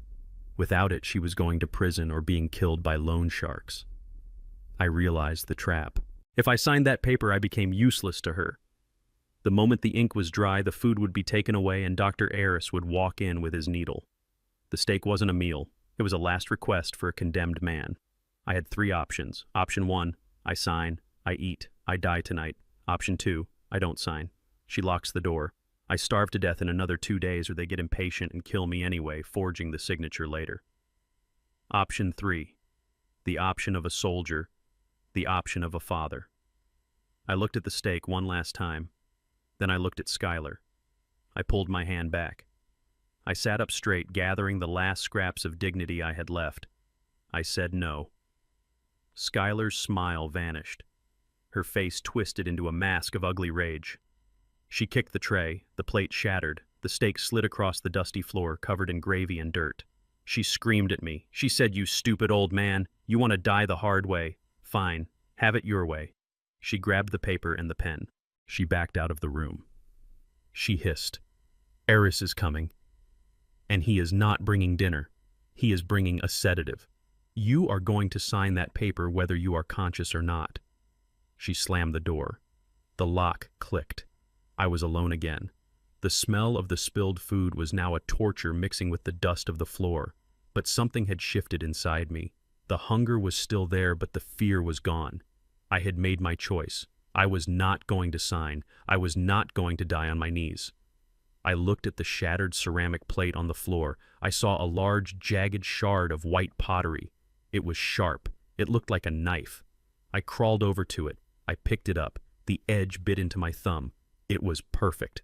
I moved to the corner of the room into the deepest shadow behind the door. I gripped the shard in my hand. My engineer brain began to calculate. I knew how the door opened. I knew the angle Aris would enter. I knew he would be expecting a weak, starving old man lying on the floor. He would not be expecting an ambush. I controlled my breathing. In, out, in, out. I slowed my heart rate. I conserved every ounce of energy for one burst of explosive movement. I was Winston Rhodes. I was a father. I was a mechanic. And tonight I was going to dismantle their plan with my bare hands. I heard heavy footsteps approaching the door. I heard the murmur of Aris's voice. I heard the metallic click of a medical kit being opened. I tightened my grip on the shard. I waited. The key turned in the lock. "Let them come," I whispered into the dark. "Let them come and see what a father's love looks like when it is cornered." The darkness of the room felt heavy, pressing against my skin like a physical weight. I crouched in the corner, gripping the jagged shard of pottery so tight that it sliced into my palm. The pain was good. The pain was real. It was the only thing keeping me anchored to reality as the hunger gnawed at my insides. I listened to the footsteps outside the door. They were not hesitant. They were not the footsteps of someone bringing a meal. They were the rhythmic, heavy strikes of a man on a mission. Dr. Aris was coming to finish what Skylar had started. The key scratched against the lock. The tumblers clicked. I held my breath, my muscles coiled like old rusted springs. I knew I only had one shot. I had to catch him by surprise. I had to aim for the leg or the face. I had to make him bleed enough to retreat. The door swung open. The hallway light flooded in, blinding me for a split second. A silhouette stepped into the room. I lunged. I put every ounce of my fading strength into that jump. I swung the shard of ceramic with a guttural roar, aiming for his midsection. But I was 69 years old. I was starving. I was weak. Dr. Aris did not even flinch. He saw me coming. He stepped to the side with the casual grace of a man swatting a fly. He caught my wrist in midair. His grip was like a steel vise. He twisted my arm behind my back, forcing me to drop the shard. It clattered to the floor, useless. He slammed me against the wall. My cheek scraped against the rough plaster. I tried to kick him, but my legs were rubber. He leaned in close to my ear. He smelled of antiseptic and expensive scotch. He whispered, "You really are a stubborn old mule, aren't you, Winston? Skylar said you would try something stupid." I struggled, gasping for air. I spat at him. I told him to go to hell. He laughed. He reached into his jacket pocket. I heard the cap of a syringe being pulled off with a soft pop. He said, "I am not sending you to hell, Winston. I am just sending you to sleep. This is a neuromuscular blocking agent. It is going to relax you. Permanently." I felt the prick of the needle in my neck. It was sharp and cold. I tried to jerk away, but he held me pinned against the wall with his forearm. I felt the plunger go down. I felt the liquid enter my bloodstream. It didn't burn. It felt like ice water. It felt like a glacier was spreading from my neck down to my shoulders, then down my spine. Eris let me go. He stepped back, watching me. I tried to lunge at him again. I told my brain to lift my arm. I told my hand to make a fist, but nothing happened. My arm hung at my side, dead weight. The signal from my brain was screaming move, but the wire had been cut. The coldness spread to my legs. My knees buckled. I didn't fall like a man fainting. I crumbled like a statue made of sand. I hit the floor hard, but I barely felt the impact. The sensation was leaving my body. I lay on my back, staring up at the ceiling. The paralysis moved fast. It claimed my fingers, then my toes. Then my chest muscles began to feel heavy, making every breath a conscious effort. Aris stood over me. He checked his watch. He nudged my leg with his foot. My leg flopped over lifelessly. He smiled. He walked to the door and called out, "Skylar, it is done. He is ready for you." Skylar walked in a moment later. She was holding a fresh copy of the insurance waiver and a black ink pad. She looked down at me with a mixture of disgust and triumph. She said, "Look at him. He looks like a stroke victim. Can he hear us?" Aris nodded. He said, "Oh yes. He can hear everything. He can see everything. His brain is fully awake. He just can't move a muscle to do anything about it. He is trapped inside his own corpse." Skylar knelt down beside me. Her perfume was overpowering, choking me. She looked into my eyes. She whispered, "I told you to sign it, Dad. I gave you the easy way out. I offered you steak. I offered you a bed. But you had to play the hero. Now look at you, helpless, pathetic." I wanted to scream. I wanted to roar at her that she was a monster. I wanted to tell her that I knew about Leo. I knew about the poison. But my lips wouldn't move. My vocal cords were frozen. All that came out was a soft, wet wheeze. Skylar laughed. She placed the document on the floor next to my head. She opened the ink pad. She said, "Don't worry, I will help you. We just need one little thumbprint, and then Dr. Eris will give you the second injection, the one that stops your heart. It will be peaceful, much more than you deserve." She grabbed my left hand. Her skin was warm, but her touch felt violating. She lifted my limp hand. She pressed my thumb onto the ink pad. I could feel the cold, wet sponge of the ink. It was humiliating. I was a man who had built engines with these hands. I had cradled my son with these hands. Now she was using them to sign my own death warrant. She lifted my inky thumb. She hovered it over the signature line of the document. She said, "Say goodbye to the money, Winston. It belongs to Leo now." My rage was a nuclear fire in my chest. I stared at her hand holding mine. I stared at her wrist exposed and vulnerable as she leaned over me. I focused everything I had left. The paralysis had taken my arms. It had taken my legs. It was taking my lungs. But there was one part of me that was still fighting, one cluster of muscles that the ice hadn't fully frozen yet. My jaw. The drug works from the extremities inward. My mouth was the last stronghold. Skylar leaned closer, ensuring the thumbprint would be perfect. Her hand passed right in front of my face. I waited. I waited until her skin was an inch from my lips. Then I snapped. I didn't just bite. I clamped down with the force of a hydraulic press. I opened my mouth and slammed my teeth into the fleshy part of her hand right between the thumb and the index finger. I felt my teeth sink into soft skin. I felt them hit muscle. I tasted the hot copper explosion of blood in my mouth. Skylar screamed. It was a sound of pure animalistic shock. She tried to pull her hand away. I didn't let go. I locked my jaw. I ground my teeth together, tearing into the flesh. I channeled every ounce of pain, every ounce of grief for Tyson, every ounce of hatred for this woman into that bite. I was a pit bull. I was a shark. I was Judgment Day. She shrieked again. "Eris, help me! He is biting me! Get him off!" She thrashed wildly. She yanked her hand back with violent force. My head was jerked up off the floor, but I held on for one more second, ripping sideways. Finally, the force was too much. Her hand tore free from my mouth. Blood sprayed across the room. It splattered onto the floor. It soaked into my shirt.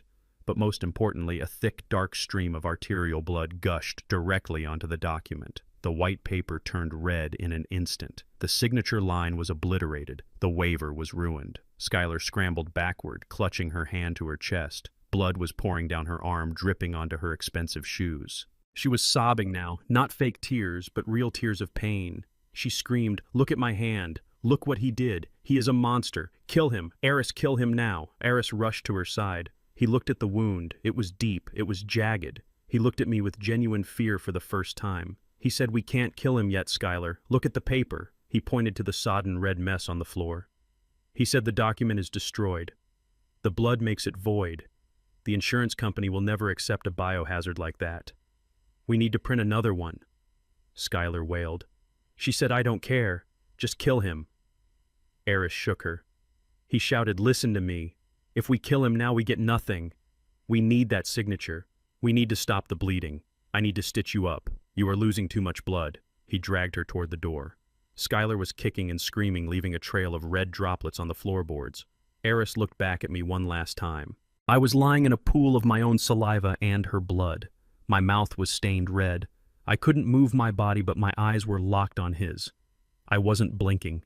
I was daring him. He slammed the door shut. I heard them running down the hallway.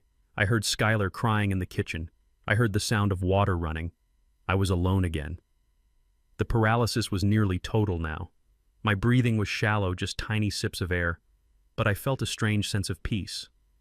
I looked at the ruined document next to my head. It was a mess of red and black ink. It was garbage. I had done it. I had bought time. They had to clean the wound. They had to stitch it. They had to find a printer. They had to come back. That would take an hour, maybe two. 2 hours. That was all I had. But it might be enough. I lay there tasting the blood of my enemy, and I smiled inwardly. I was paralyzed. I was dying. But I had drawn first blood, and as long as my heart was beating, the war was not over. I focused on the rhythm of my breath. In, out, in, out. I had to stay awake. I had to be ready for round 2, because next time I wouldn't just bite her hand. Next time I would go for the throat. The silence in the room was deceptive. It was the heavy, suffocating silence of a tomb, broken only by the sound of my own shallow breathing. I lay on the floor where they had left me, listening to the distant sounds of Skylar crying in the kitchen and the water running as Dr. Eris stitched up her hand. They thought I was finished. They thought the drug would keep me pinned to the floorboards like a butterfly in a display case until they were ready to come back and stop my heart. But they had made a critical error. They had underestimated the metabolism of a man who had spent his life working with heavy machinery, sweating out toxins in the summer heat. And they had underestimated the power of adrenaline fueled by pure, unadulterated rage. I focused on my fingers. 10 minutes ago they were dead weight. Now I felt a prickling sensation like 1,000 fire ants marching under my skin. It was painful and electric burning that shot up my arms, but I welcomed it. Pain meant life. Pain meant the wires were reconnecting. I flexed my right hand. It moved. It was sluggish and weak, trembling like a leaf in the wind, but it moved. I rolled onto my side. The room spun violently, the aftershocks of the sedative still clouding my equilibrium, but I gritted my teeth and pushed myself up. My muscles screamed in protest. My joints felt like they were filled with rusted gravel. I dragged myself toward the corner where my work pants were piled. I needed the tool. I reached into the deep side pocket, my fingers fumbling with the fabric. There it was. The handle of the flathead screwdriver I had taken from the kitchenette earlier. It was cold and hard, the most beautiful thing I had ever felt. I crawled toward the window. This was not the main window that looked out onto the driveway. This was the small ventilation window high up on the back wall. It was painted shut and too small for a normal man, but I was not a normal man anymore. I was a desperate father who had lost 20 pounds from starvation. I pulled myself up using the radiator for leverage. My legs wobbled, threatening to give out, but I locked my knees. I jammed the tip of the screwdriver into the thick layers of paint sealing the window frame. I pushed. The paint cracked with a sharp snap that sounded like a gunshot in the quiet room. I froze, listening. No footsteps. They were still distracted by the blood. I worked the blade under the hinge pins. This was mechanical work. This was what I was born to do. My hands, usually steady, were shaking violently, making the metal click against metal. I bit my lip until it bled to steady myself. One pin popped up. I pulled it out with my teeth. Then the second. Then the third. The window frame came loose. I caught it before it could clatter to the floor, my arms burning with the effort. I lowered it gently. The storm outside had turned into a beast. The wind howled through the open hole, carrying rain that stung my face like needles. It was a black void out there, terrified and uninviting, but compared to the room behind me, it looked like paradise. I hoisted myself up. I pushed my head and shoulders through the opening. The jagged wood of the frame scraped my stomach, tearing my shirt, but I didn't stop. I wiggled through inch by inch until gravity took over.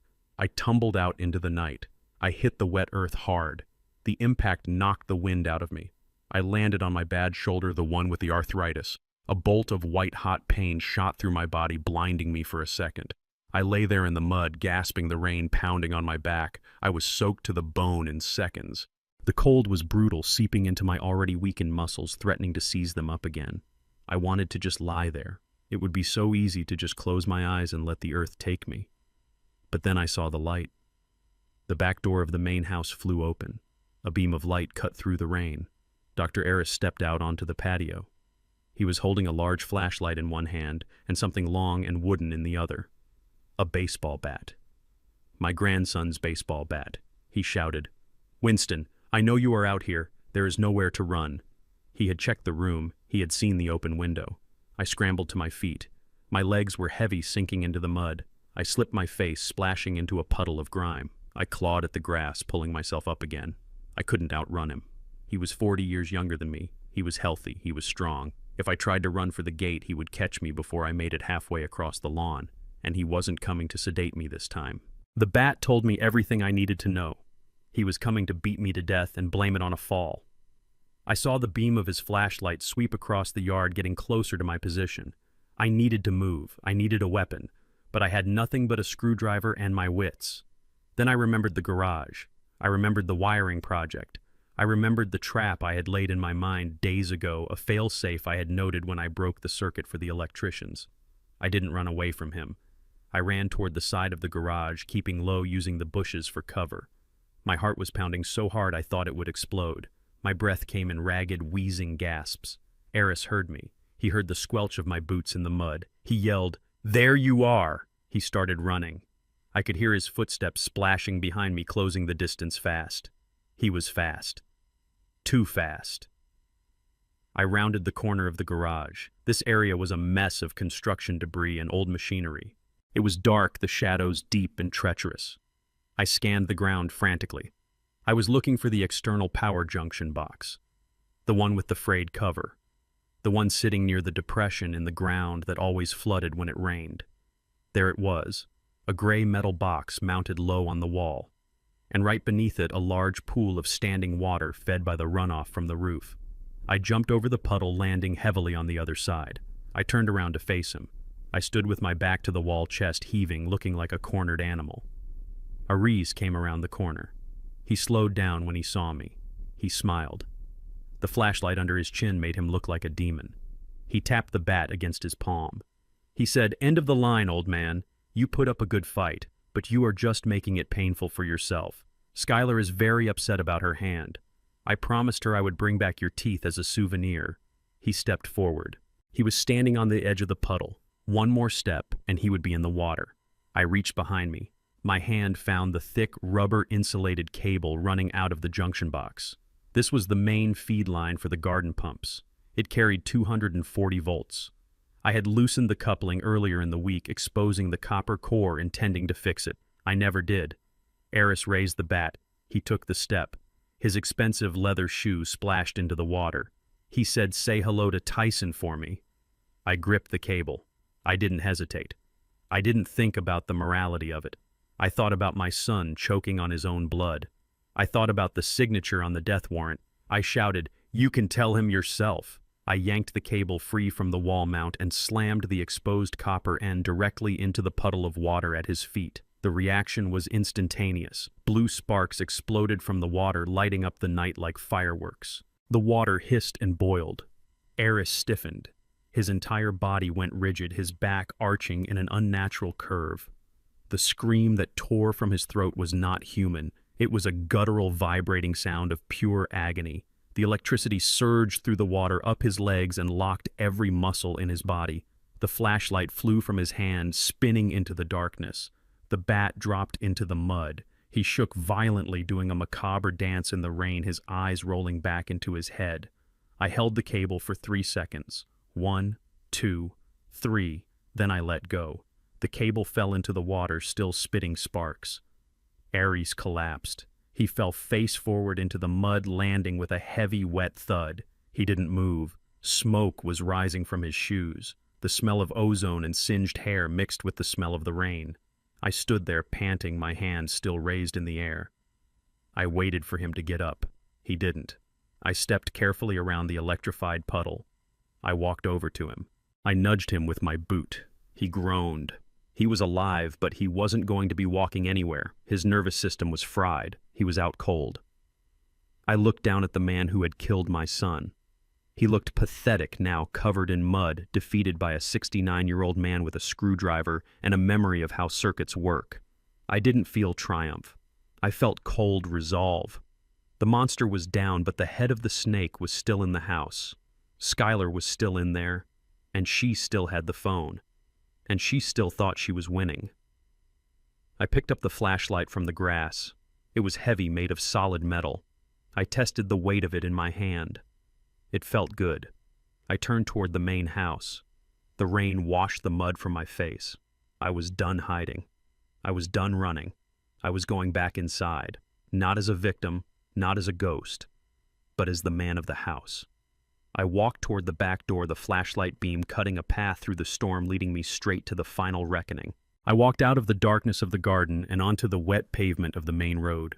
My body was screaming in protest with every step I took. My bad shoulder was throbbing, my clothes were soaked with mud and rain, and my hands were shaking from the aftershocks of the adrenaline. But I did not stop. I gripped the heavy metal flashlight like a baton, marching toward the beam of headlights cutting through the storm ahead.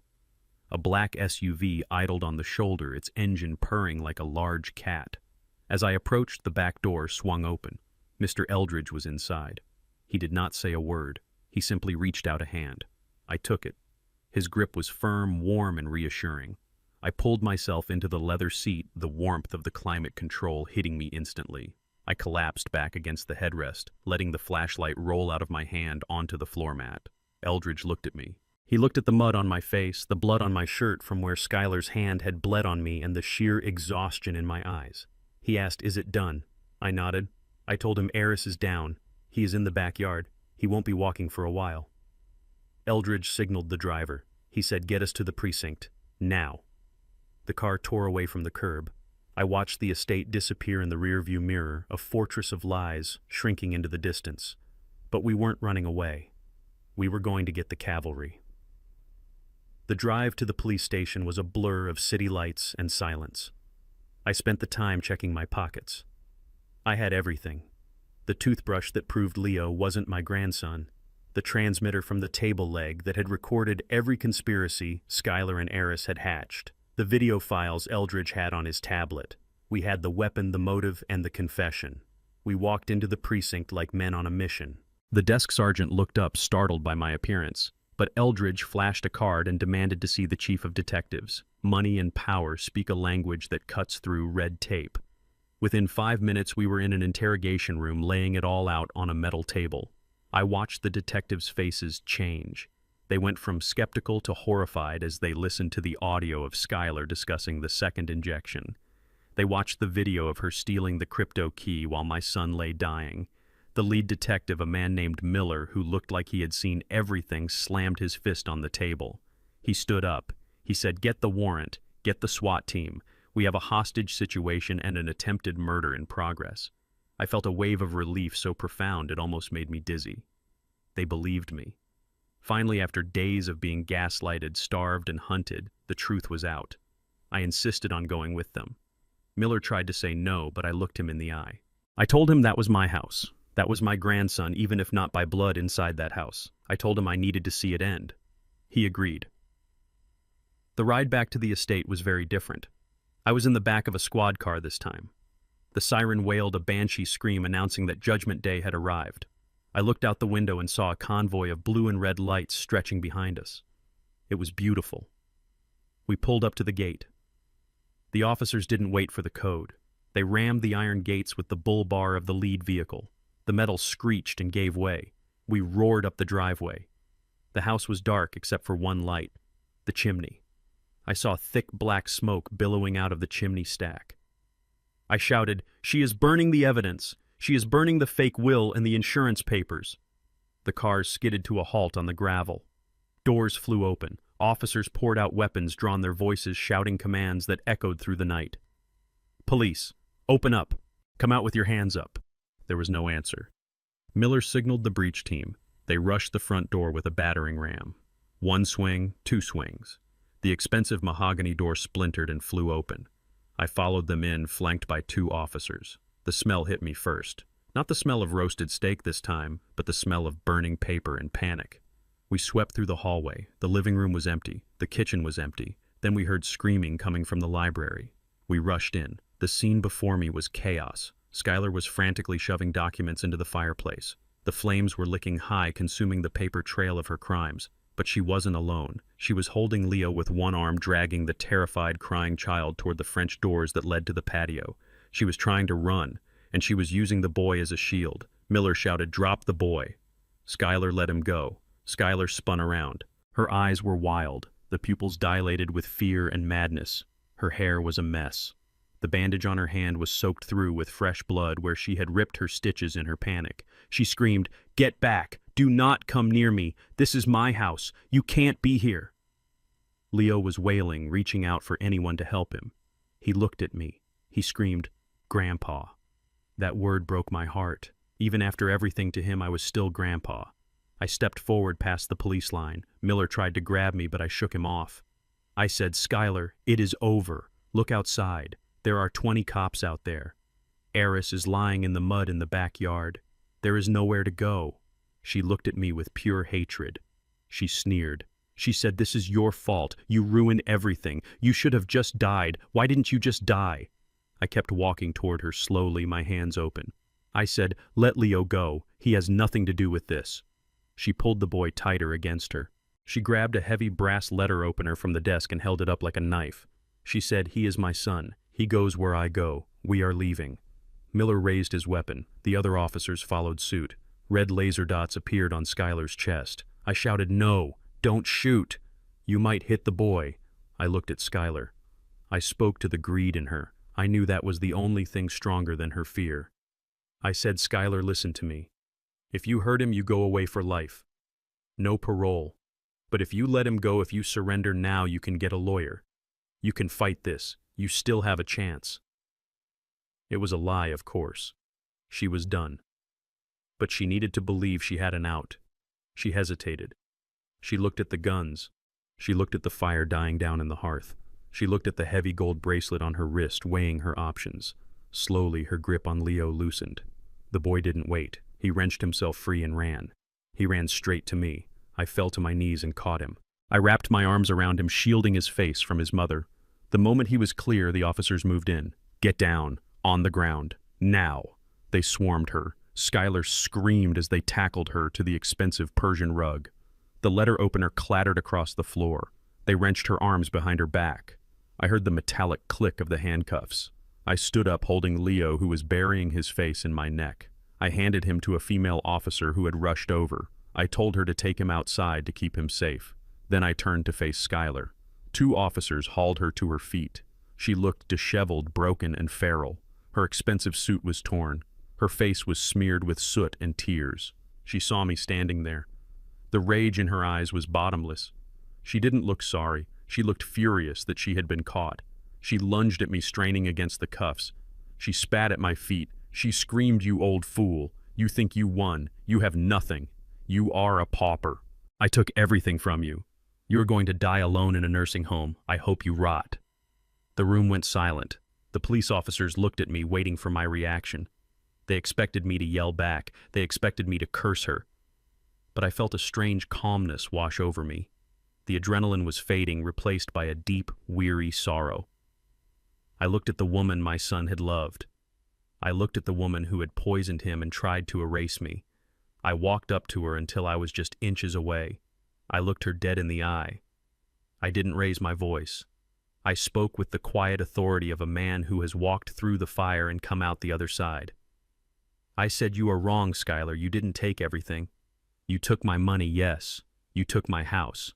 But you couldn't take my dignity. And you couldn't take the truth." She glared at me, panting, trying to find a retort, but I cut her off. I said, "You tried to bury me because you thought I was weak. You thought I was just an old man past his expiration date. But you forgot one thing. I am a father. And a father protects his family even from the grave." I pointed to the door where the police were waiting to drag her away. I delivered the final blow, the words that I knew would haunt her in her cell every night for the rest of her life. I said, "You didn't kill me, Skylar. And you didn't kill my legacy. You only killed your own future. You traded your life for a handful of money you will never get to spend." She opened her mouth to scream again, but the fight went out of her. The reality of what I said hit her. She slumped in the officer's grip. Miller nodded to his men.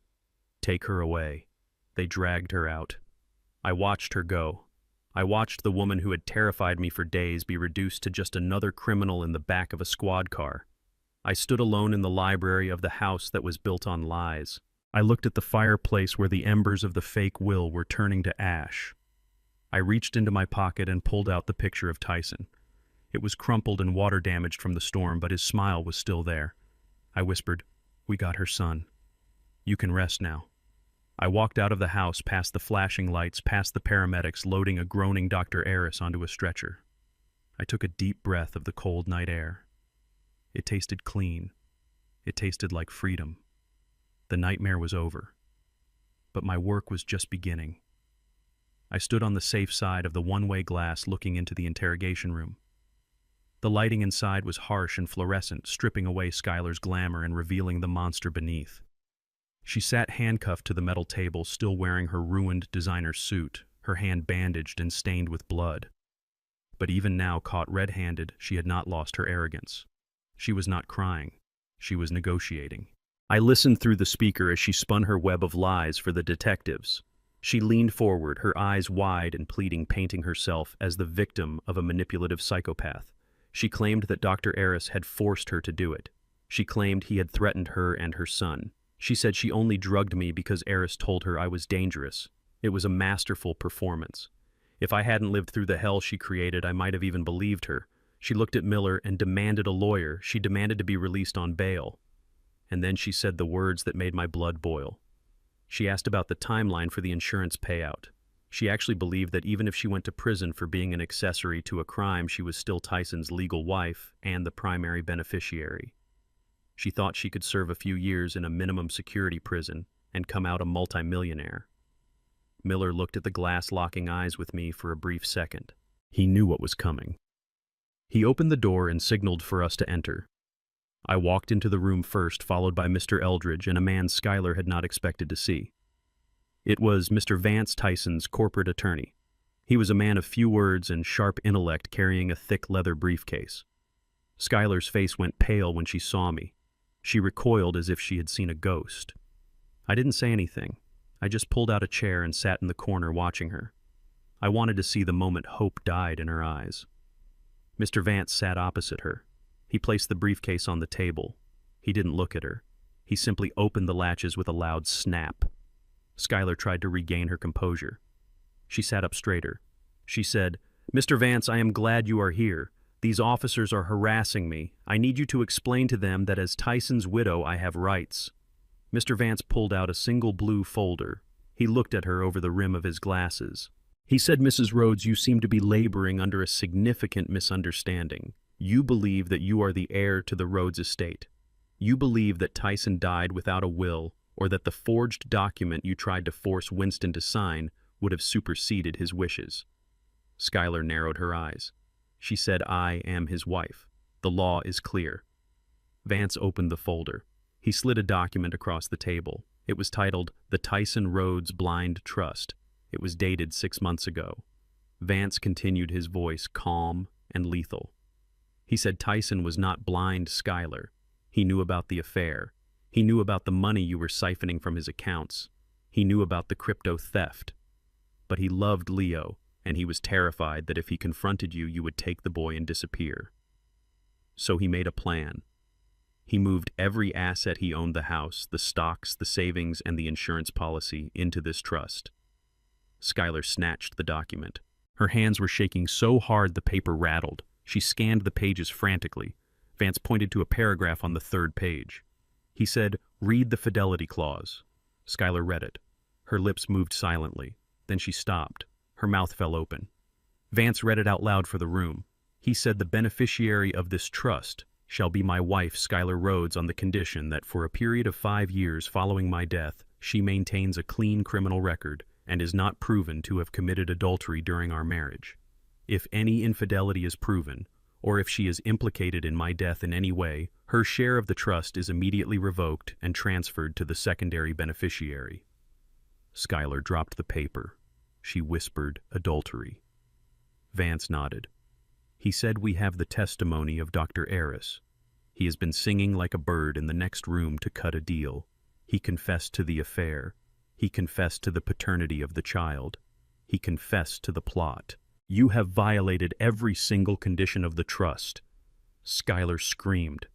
It wasn't a scream of fear. It was a scream of pure materialistic agony.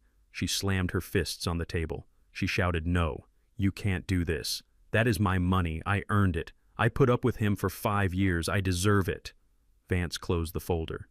He said, "You get nothing, Skylar. Not the house, not the insurance, not even the car you drove here.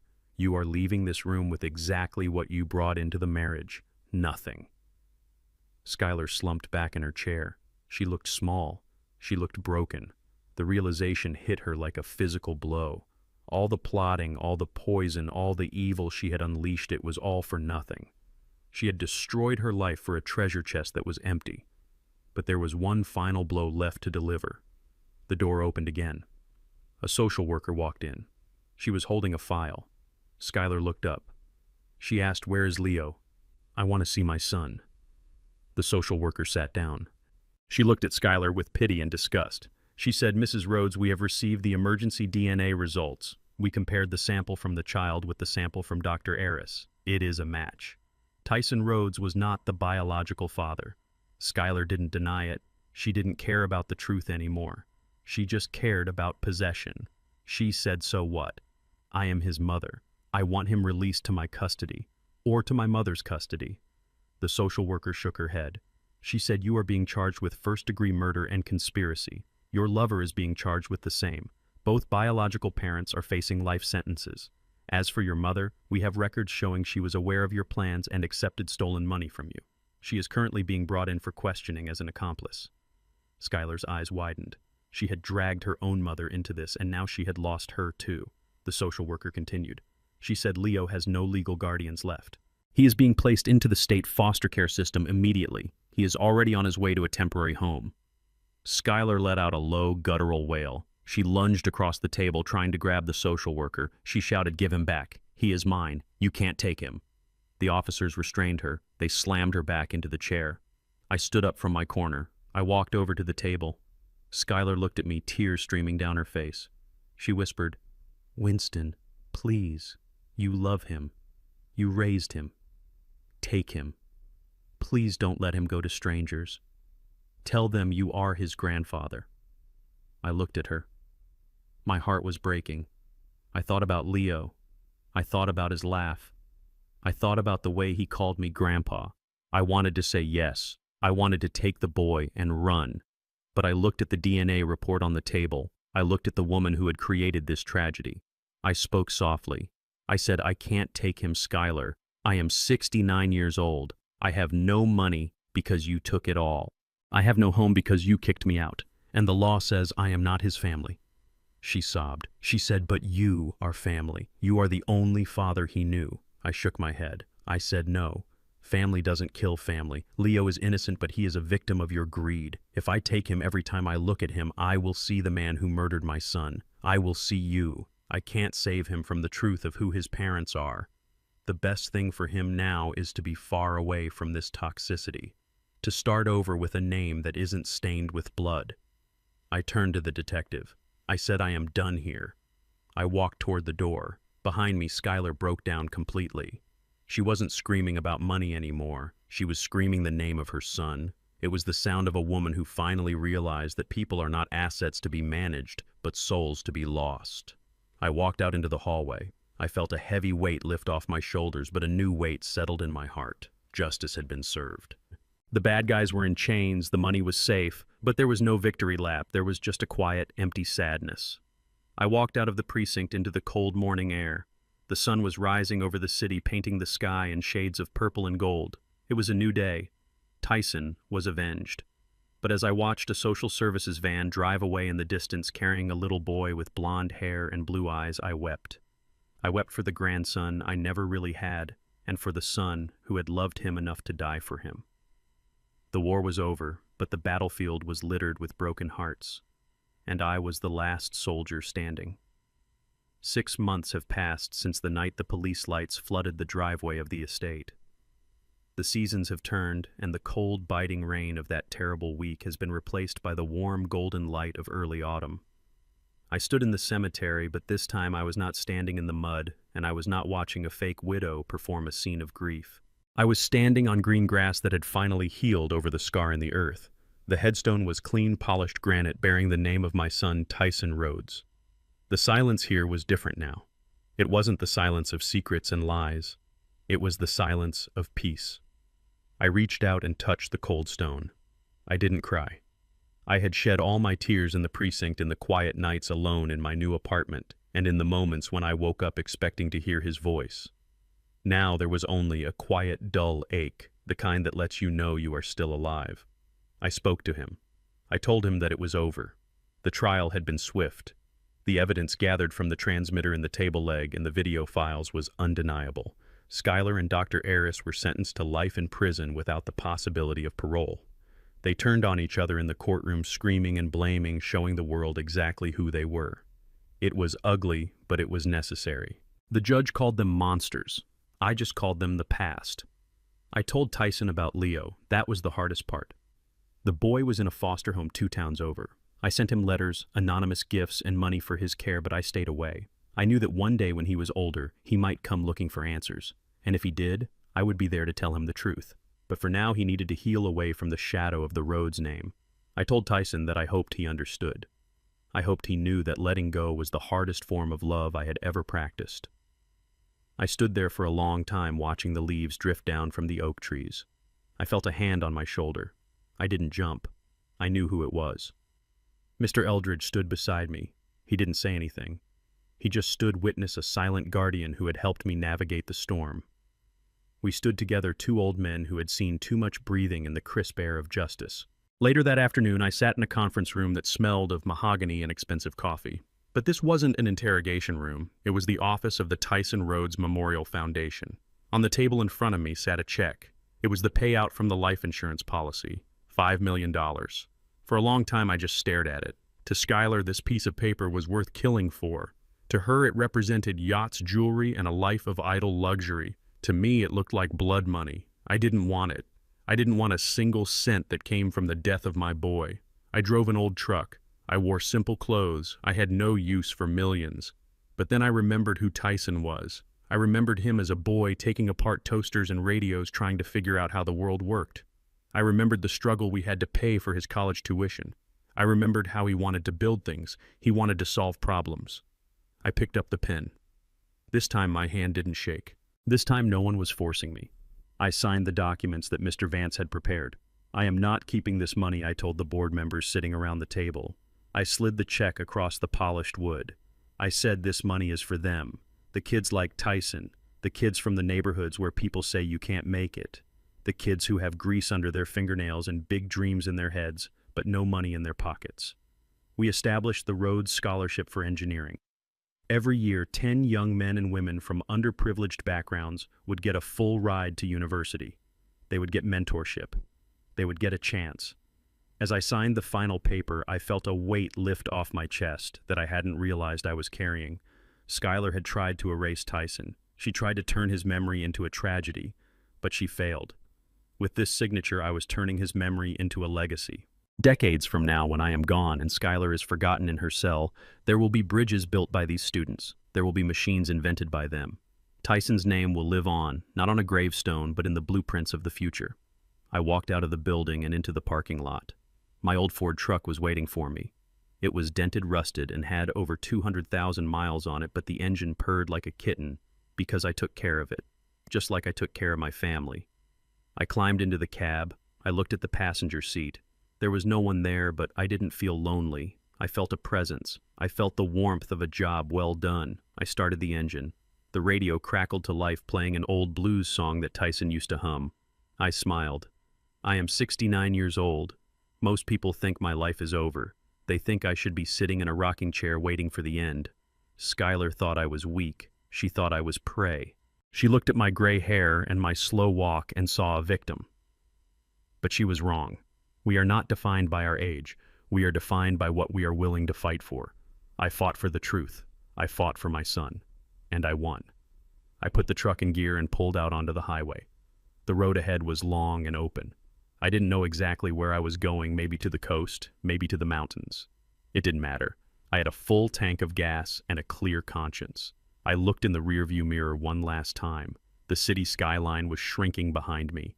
The scene of the crime was gone. The pain was in the past. I am Winston Rhodes. I am a mechanic. I am a father.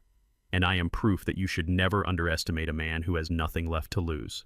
Looking back, I see my own mistakes clearly. I trusted silence. I ignored my instincts. I believed love alone could protect me, and that nearly cost my life. Don't be like me.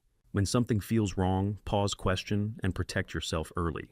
In this family betrayal, I learned that loyalty without boundaries becomes a weakness. This family story taught me that truth matters more than comfort. I prayed to God for clarity. I asked God for strength, and in the darkest moment, I felt God reminding me to stand up, not surrender. My advice is simple: never excuse cruelty just because it comes from family. Another family betrayal showed me that evil often hides behind familiar faces. Every family story carries a lesson, and this one taught me that dignity is worth more than money. I believe people reveal who they are under pressure, and this family betrayal revealed everything I needed to see. This family story is my reminder that faith, patience, and courage must walk together. If this story made you reflect, feel free to leave a comment and share your thoughts. If you believe stories like this may help others, consider sharing it and subscribing to the channel. Thank you sincerely for staying with me until the very end. Please be aware that upcoming stories may include fictional elements developed for educational purposes. If this isn't for you, you're welcome to exit and choose content that feels more suitable.